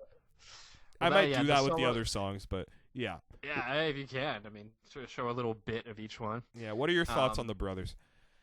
The Metal Brothers. So. Okay, so sorry, I'm echoing a bit. You can cut this a little bit out. I'm just trying to like hear myself. Yeah, okay, we're good. Yes, the Metal Brothers. So to reset a little bit, they have two like demo tapes out, right? One is Thunders and one is called Whiskey in the Jar. Yeah. They're both like super short. As you said, they're like some children of unknown ethnicity, like, and who knows? And it seems like it's one guy. So I don't know why. Basing it you entirely know. off how he says Thunders. Like I don't know past that. Yeah. Thunders. Yeah, like so. Yes, there is the Thunders record and the Whiskey in a Jar record. The cover of Thunders is like horribly like Photoshop. Like he's like missing parts of his arm and like he's like it's like this plain like it's like a guy like, who didn't know how to use paint properly. Like put out the cover. We have to do a like best album covers episode. Yeah. This will be included for sure. The recording quality is like just excruciatingly loud, and like to the point where that solo, which we aforementioned on Electric Chair, like that inspired a thing where like anytime we'd record a song and like we would like goof off, we would like gain the solo like 1,000,000% and be like, oh, Metal Brothers solo, and it would just like blow out the speakers because that was like a band meme. Like yeah, and the solo is like terrible. That's the other part of this. It's like a really bad guitar solo, like maxed out on the volume. So this band has inspired memes, and it's like it's like a 10-year-old kid recording his practice and putting it online. And again, this just was like, putting out an album of his practice, and like this is like another one of those albums that I have no idea who first discovered this, like how it was found from like the annals of the internet. I'm gonna pull up the album cover real quick. Yeah, I'll check it out. Yeah, like some guy found it and like it got unearthed, and then like it was like a giant meme on like music websites. So, are you looking at the cover? Yeah, I'm listening, but I was looking at the cover. I just I'm also gonna Google the cover now because I have not seen it in a while. I'm going completely off memory here. Metal Brothers, Thunders. Yeah, there it is.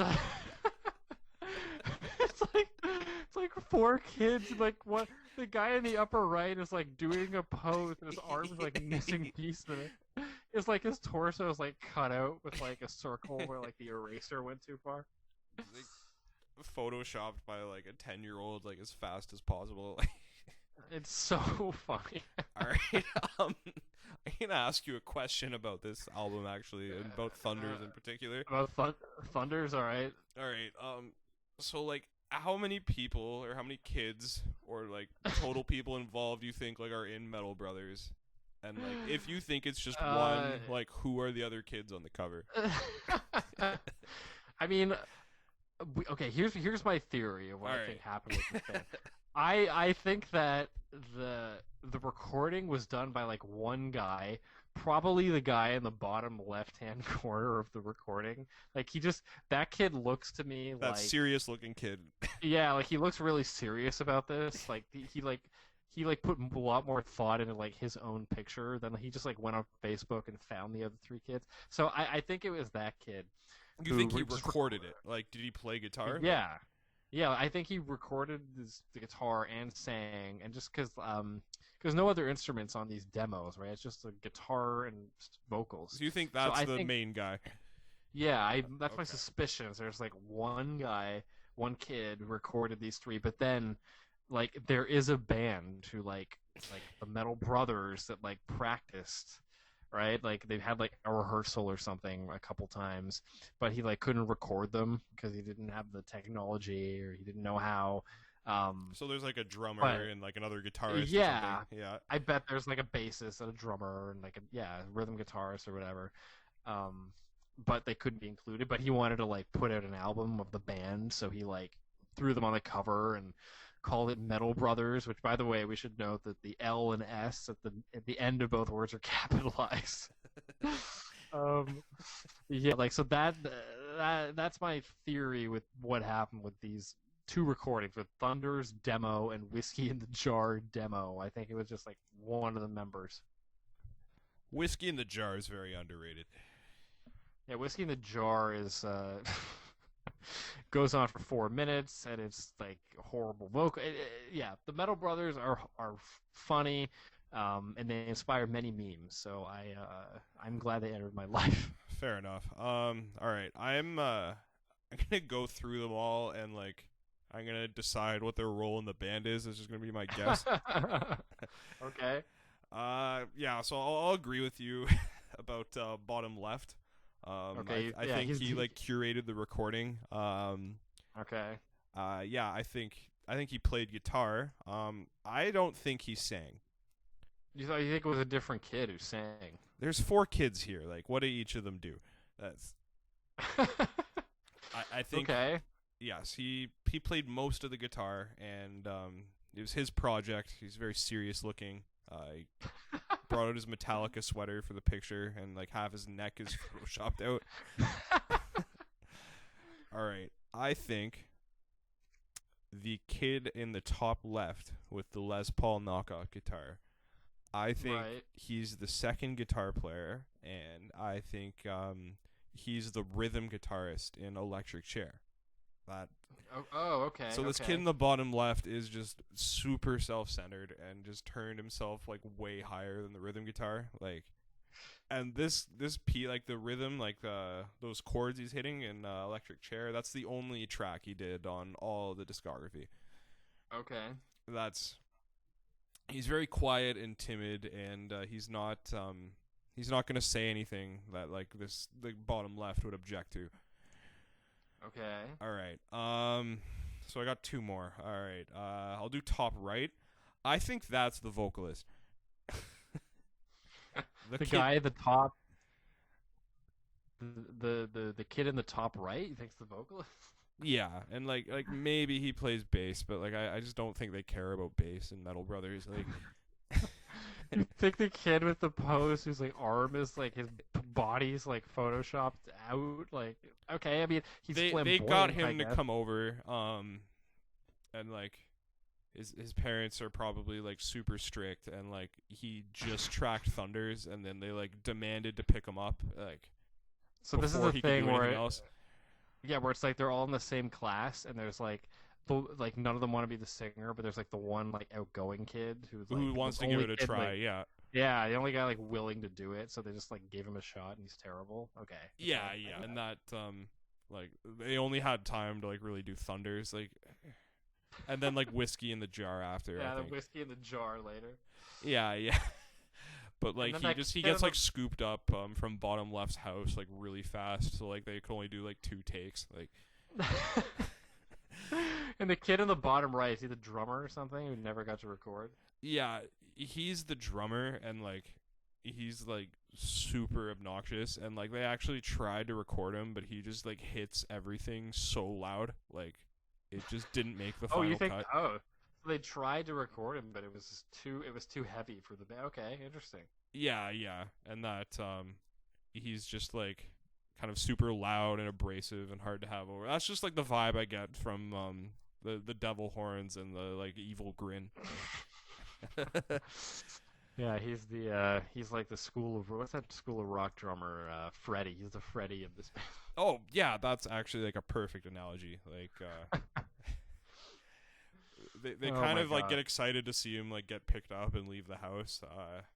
But like they sort of need him to like do drums because no one else in the class can drum. Like Yeah, there's all just like instrumentation by necessity. Like everybody in this band. yeah.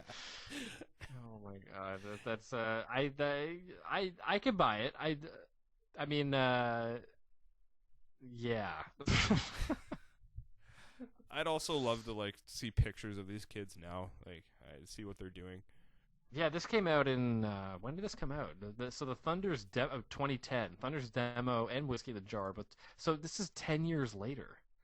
So It's these a kids are Jamendo exclusive.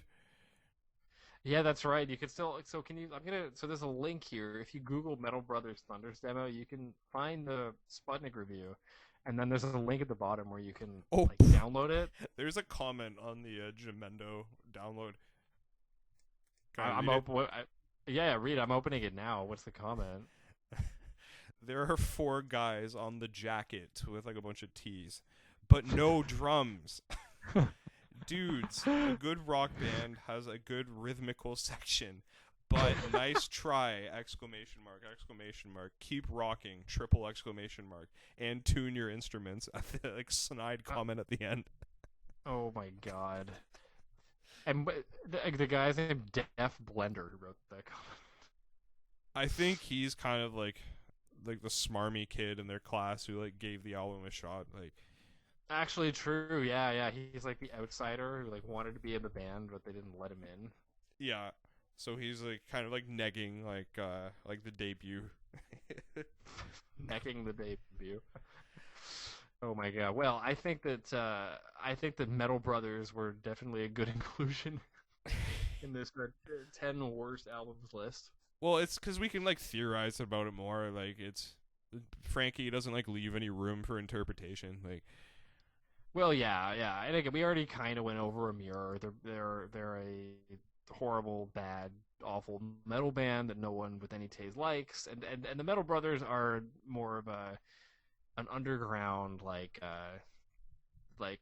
they're more edgy and cutting edge. Like, yeah, so it's something cutting edge. It's something that like people will not know about that now they will know about. I think that's great. you know what? And I honestly I remember more Metal Brothers songs than I do Amir songs. So that's saying something.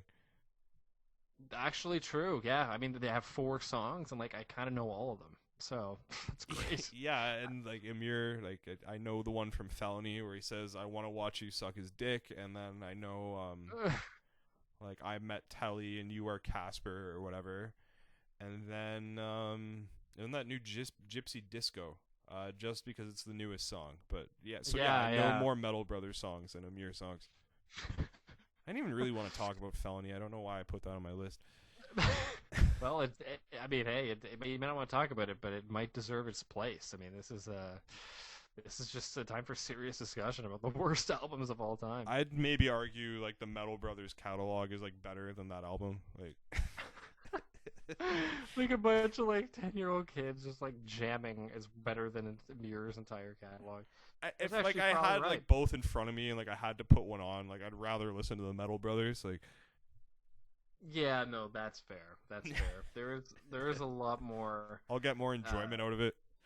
Yeah, there's more enjoyment one can derive from a Metal Brothers EP than anything Amir ever put out. Oh Yeah. gosh. I think we're gonna do your fifth now, right?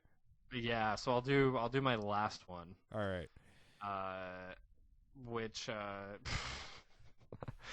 we're on a real roll here of the underground weird bad albums. So my last one, it's an album that is impossible to listen to. For a while, I thought this was the worst album of all time. If someone asked me what is the worst album, like I would have responded with this one. I'm not sure I would go that far anymore. Yeah. But this still ranks among the worst I've ever heard, and I have to include it. Again, it's one of those albums that, like, my list is not complete without it. It's a quote unquote doom metal sludge metal album. It's not Doom Throne. It's Exoskeleton. It's Plutonian Herd. Oh, I'm down. Okay. Yeah. So this is. I don't know anything about this band. I can't give any history on this. This is another album through some Sputnik list of the worst albums. Someone had put it on there and it had like no rating, so I was like really curious and I went and I found it on God knows where, some like weird third-party download website, and like from the first moment I turned it on, like I knew this was special. in like I'll let you the describe worst possible way. Yeah, I mean, how does one describe like the most excruciating guitar tone ever put onto an album? It's like, I listen to noise. I'll listen to like stuff that's hard on your ears, right? But this is just like beyond any sort of comprehension. It is so abrasive. It's so loud. It is so static. Ear piercing. Yeah, it totally pierces your ears. You can't listen to it for more than 10 seconds without like wanting to drive a stake through your heart. It's just. I've thrown it on many times. Sorry to interrupt, but like I can't make it through. I turn it off immediately. Yeah. Yeah, like, well, so part of the problem is that, I mean, every song sounds exactly the same in that they all start in like the same key. There is no variation whatsoever between like any of the what little you can make out of what's going on. It just all sounds the same.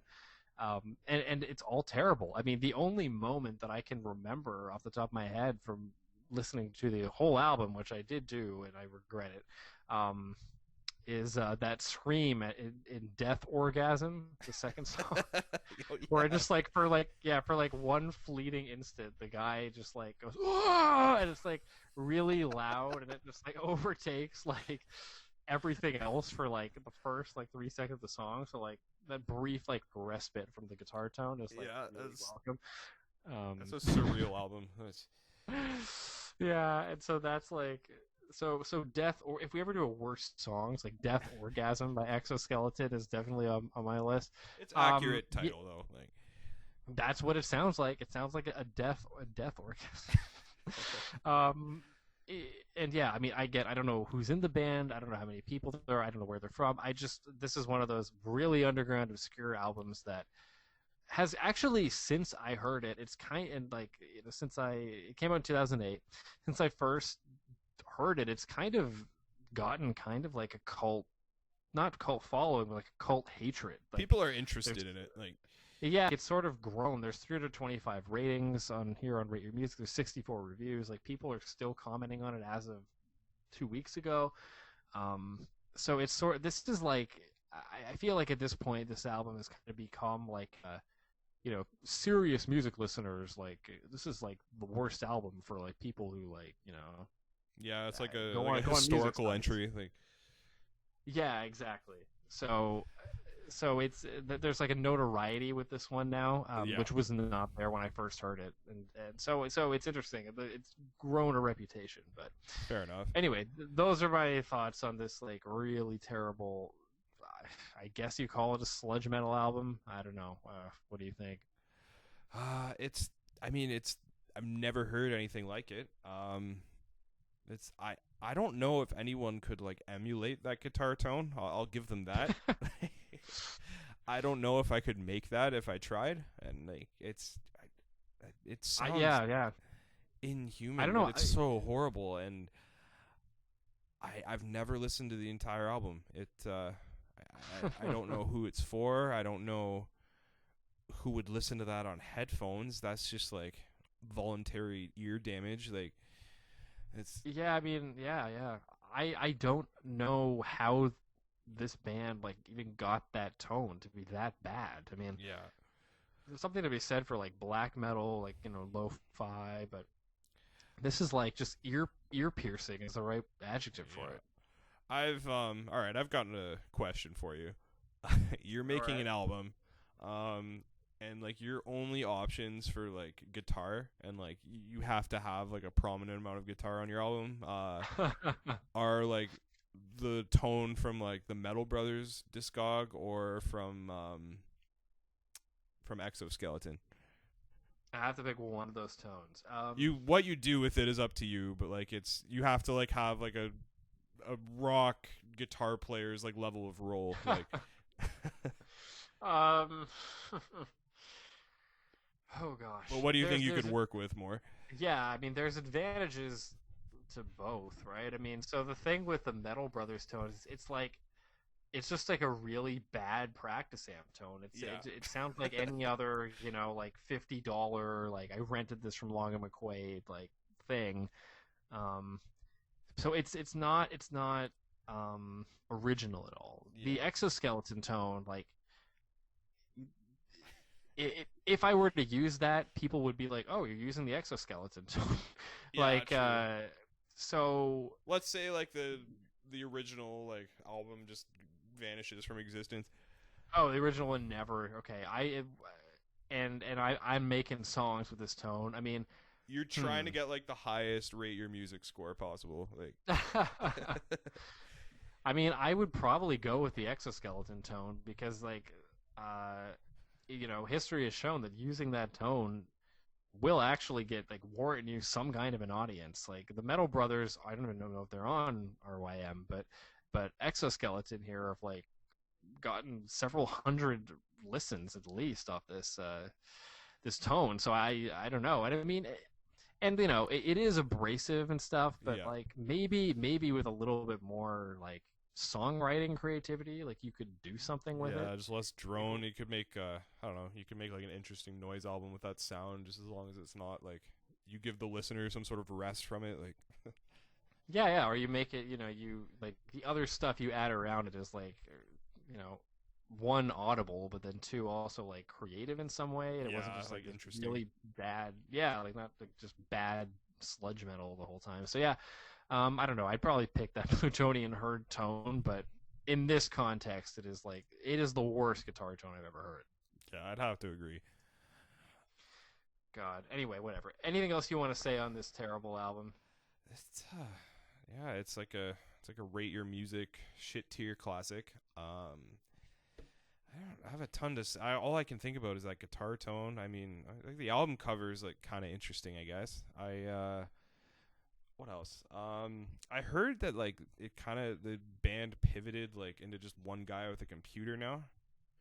Oh, really? So Okay. I went and like kind of I just wanted to find out like who made this and like what the situation was like.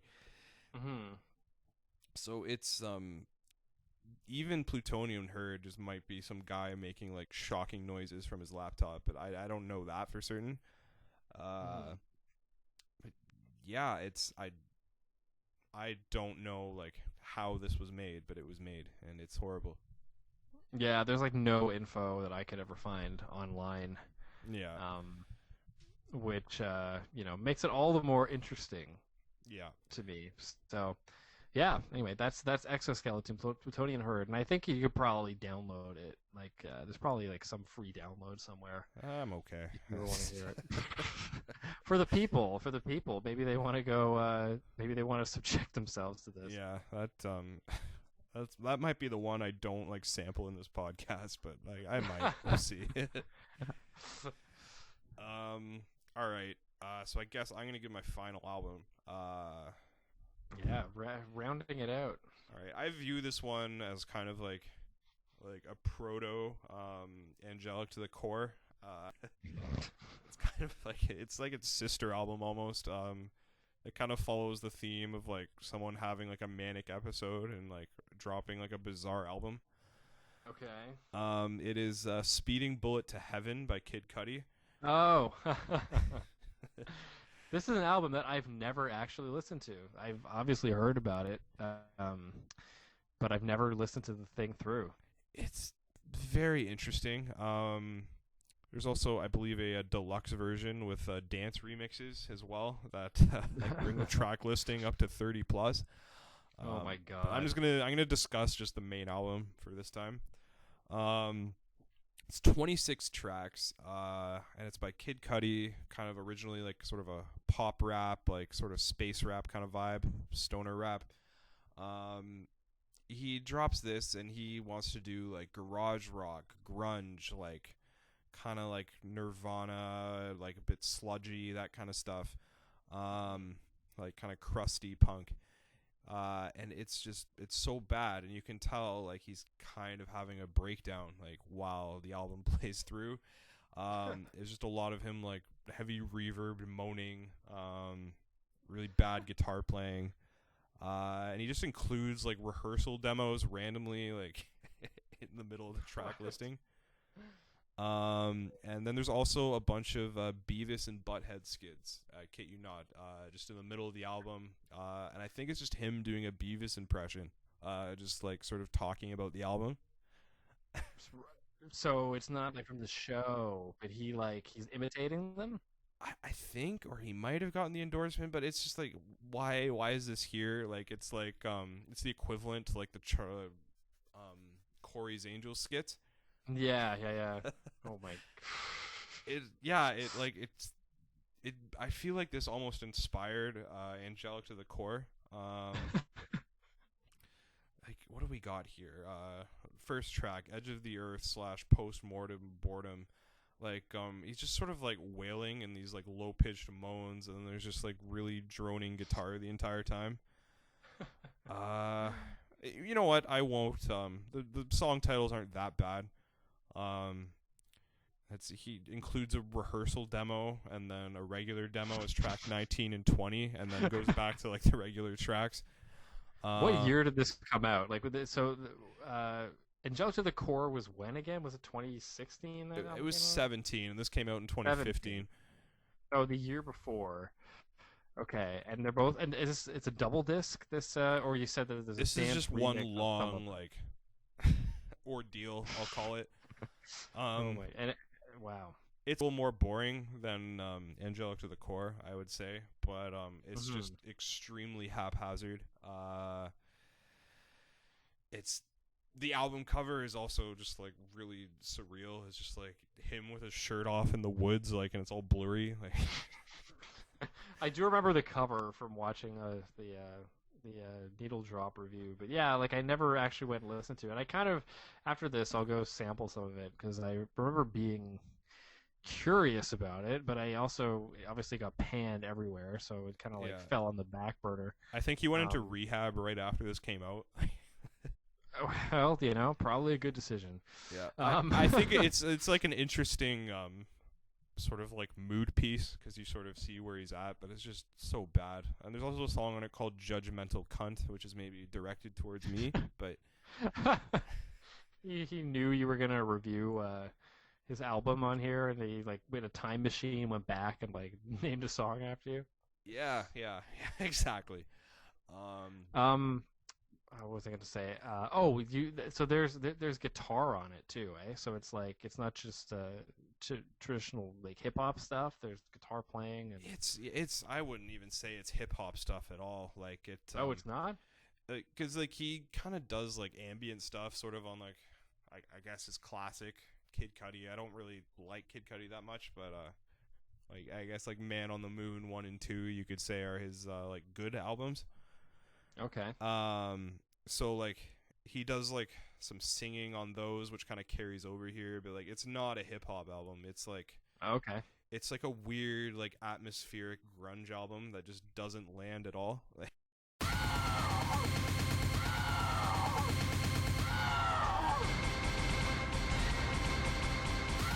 restarting.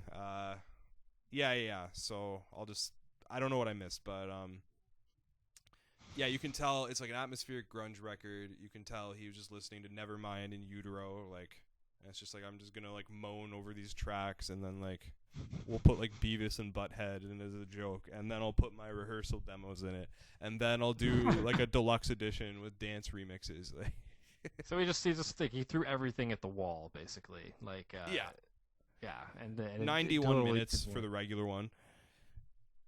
Oh my god. It's So we go, yeah.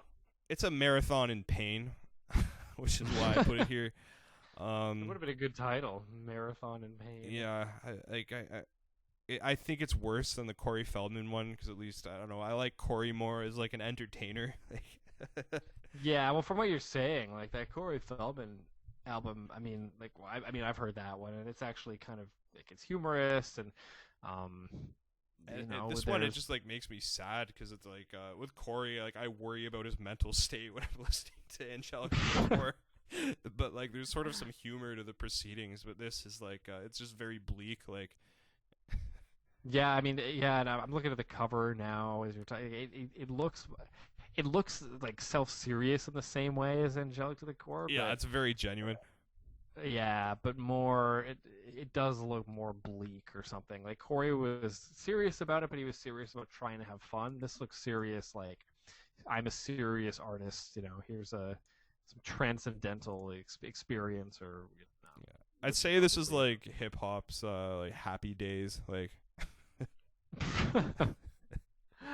But not the TV show. Happy Days is the horrible underground black metal band who put out terrible music that is being referenced there. Yeah, Yes, thank you.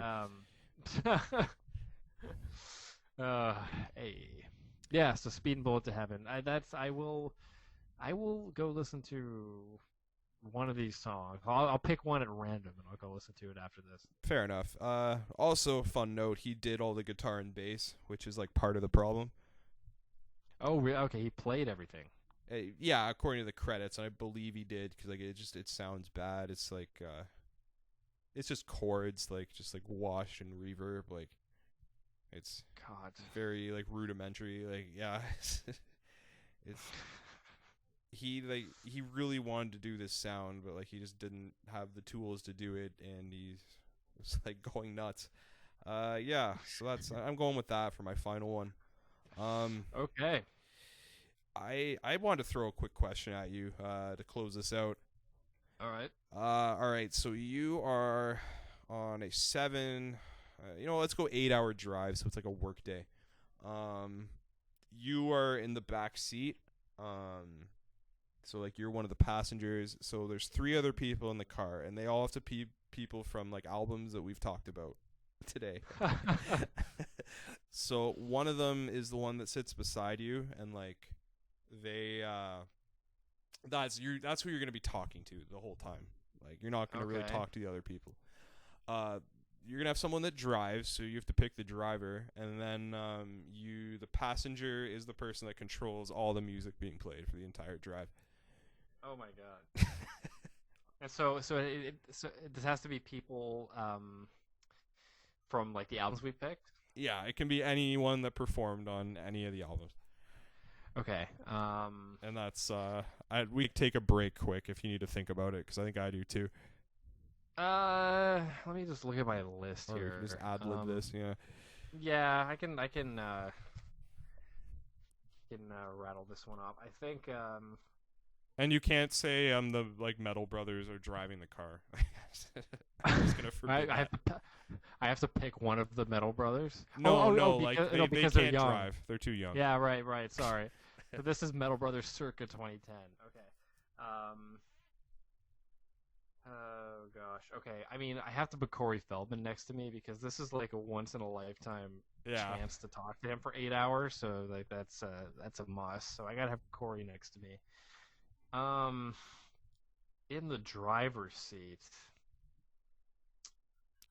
They're just driving and like they're just gonna kind of listen to the conversation, maybe make a few quips, but.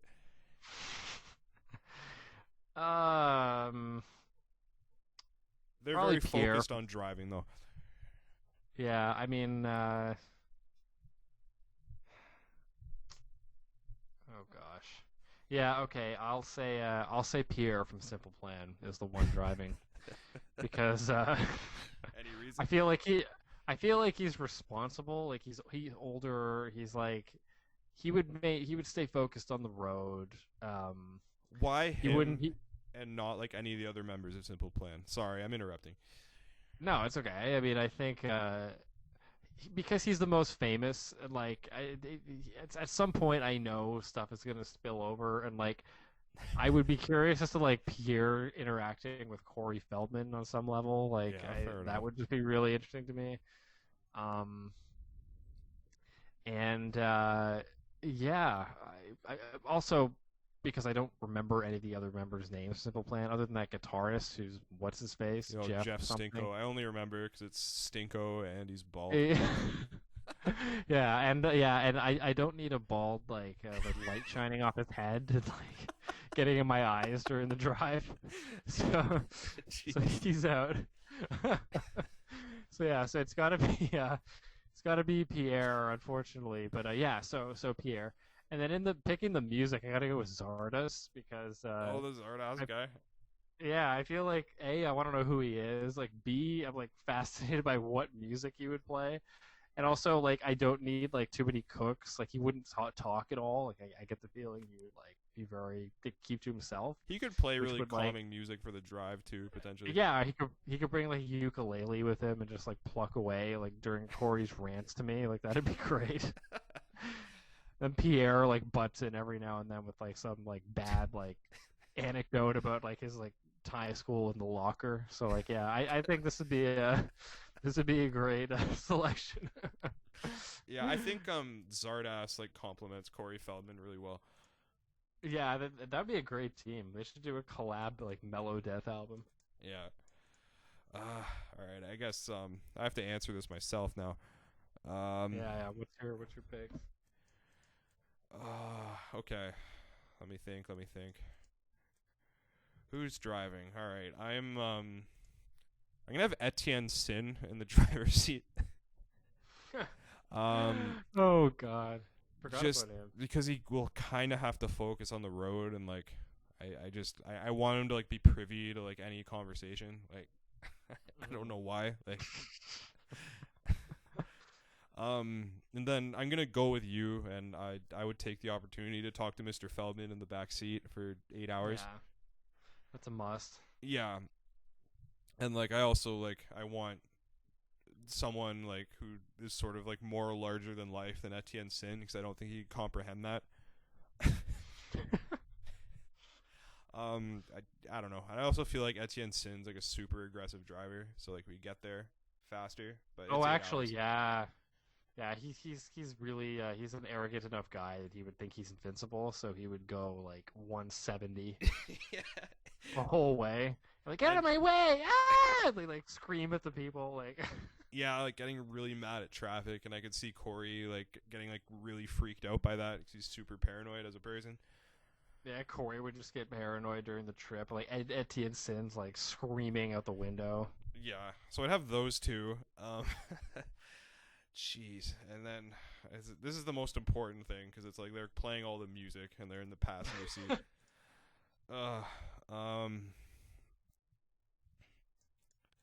It's the last person I think would be Brian Stars. Like, that's actually a good. So you'd have the Etienne and Brian taking up the front seat. No, like that's Brian would be my last pick out of all these people. Oh, you mean he'd be your last pick? Okay. I think. I wish I could pick all the Metal Brothers, but I can't. You're gonna pick one of the Metal Brothers? I might. I think I'm gonna pick the guy that I think is the singer. The Metal Brothers. Metallica sweater. What? The kid in the metallic. Oh wait, sorry. The singer. You thought the singer was the guy with the arms, like the kid that like the rest of them aren't like super close with, but they got to sing because like no one else would. Yes. The kid with like the arm with the Photoshop. Yeah. You're picky. So why him? I think he's the most meek of the troupe of Metal Brothers. Like putting like the drummer kid there, that'd be horrible. Like, and then like I don't know. I think the bottom left kid like kind of like already satisfies like the egomaniac like the rest of the cars. That'd be like an overload. Rhythm guitar player would just be disinteresting. So like I think the singer, just because I'd want to see his reaction to all the proceedings. You think he'd pick like okay music? He'd play like Metallica classics. Yeah, and like whatever like bizarre and actually messed up conversation like Corey would be having with me, like it would. He'd have like a very like scared look on his face, and like parents nervously texting him the entire time. Yeah, he'd be like, "Where's my pedal board?" I'm not even explaining that one. Yeah, okay, so that can go under. And I actually think he has way different music tastes than the rest of the Metal Brothers, and I want to know like what that is. Oh, that's interesting. Yeah, I think he probably has more like sort of like alternative like rock, like adult contemporary, like sort of just like what his parents listen to. Like you said to adult contemporary, the singer of the 10-year-old singer of the Metal. Okay. I don't know. I will. I don't know what it is. That's why I'm putting him there. Yeah, and then like I think that's an interesting take. And then yeah. And then I want to see like Etienne's take on the music, and then I want to see like Corey like give this kid like a rant about the music industry and the film industry. Like yeah, I think this would go like Corey just rants to you and the kid, and Etienne said like Corey goes off about like the music scene and like fame, and he's like ranting, and then that just keeps getting Etienne like more and more mad, just like he progressively get angrier on the drive and drive more aggressively. Yeah, but then he never like directs that anger to Corey because Corey's somewhat famous, and like he might want to like not ruin that connection. Yeah, he's self-interested. So he like directs it towards the traffic and like you and the kid, and so he's like screaming at you guys. Like the kid plays some like Enya song. He's like, "Turn that crap off!" Like he's just like getting really mad. Oh yeah, and also the kid would get like bogarted like off DJ duties by like one of them. Yeah. Yeah, I guarantee that. Yeah, Etienne Sid would just like grab the iPod and start playing like his own material. For Corey, he'd be like, "Hey, did you hear my latest demo? Wait, listen to this." Like it's so I think that's the dynamic, and then you just be laughing the whole time. Yeah, I don't like for 8 hours. I want to know how Corey Feldman would react to like Etienne, like the Art of Stealing Hearts, or like the trap metal. like, probably great idea. I think he wouldn't like it, but like he's not like he will never like say anything negative towards anyone. Like yeah, he'd be like, "Whoa, this is really angelic, dude." He'd give like the really speech to Etienne, like just about following his dreams and stuff, like very overly positive. But Etienne will like pick up on that, like he didn't say anything good about the music. and then Brian Stars knocks on the window, like, "Yeah, follow your dreams." Yeah. I feel like Brian and Corey would get along really well, actually, if those two guys ever met. I feel like they're similar in a way. Oh God, yeah, like that's both like insistent on like shooting videos all the time, like. Yeah, exactly. It'd be like they both like are really like do that following your dream crap, and like I feel like that dynamic would go together well. That'd be an interesting car too, like Brian, Corey, and then like pick like or you could also do like a kid's car. Have like one of the Greta Van Fleet kids, like someone from the Metal Brothers, and then like Jacob Sartorius, who I know we didn't talk about, but That'd be awful. yeah, or like Justin Bieber is in there, like. I'd also like. I'd go for a drive with the Millionaires girls. Like I want to see where their heads are at. Like They put all three of them in the car. Well, they're probably just gonna like do coke and drink while driving, and like smash into the car in front, and then like blame the other person. yeah, I just want to see how like they function. Like Yeah, not well, I would imagine. yeah, They probably don't actually have driver's licenses, and they're like driving anyway. yeah. Just They're like, we failed our G1s. bad bitch. Oh, God. Who else do you have on your list? Oh, you have like those exoskeleton guys. Yeah, like the exoskeleton guy, like Stardust, Greta Van Fleet. Oh, Broken Side, like the members of Broken Side. Morbid Angel, you could throw one of those guys in there. The Simple Plan, Justin Bieber. Yeah. Try to like who would make like the other most uncomfortable? Like Probably like, gosh.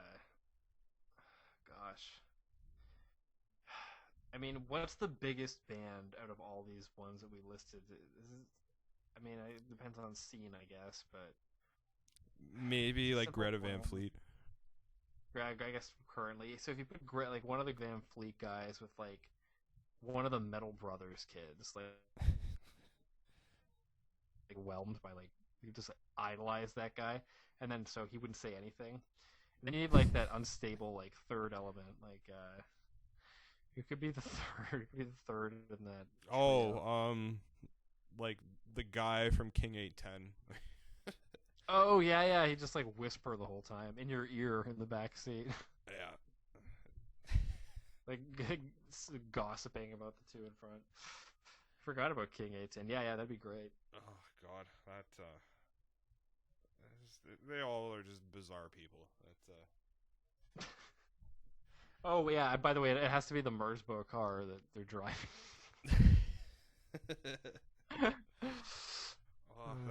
That car, like, so the Mersbo car. I'll just explain it to the listeners. That Oh right, yeah. it's a vehicle where I think it's like I pictured it as like a family minivan where like the noise artist Mersbo, like it has to be playing at all times.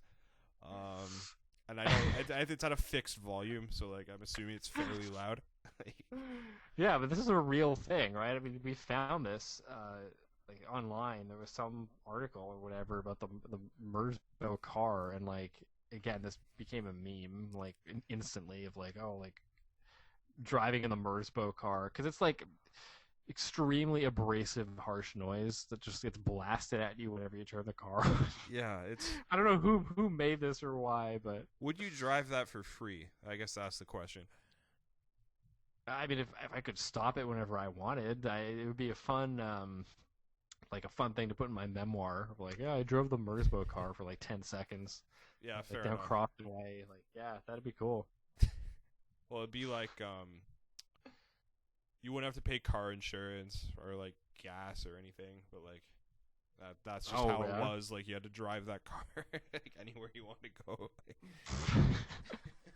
I got a free vehicle, but like I got my ears And destroyed. you can't have another feel like- car.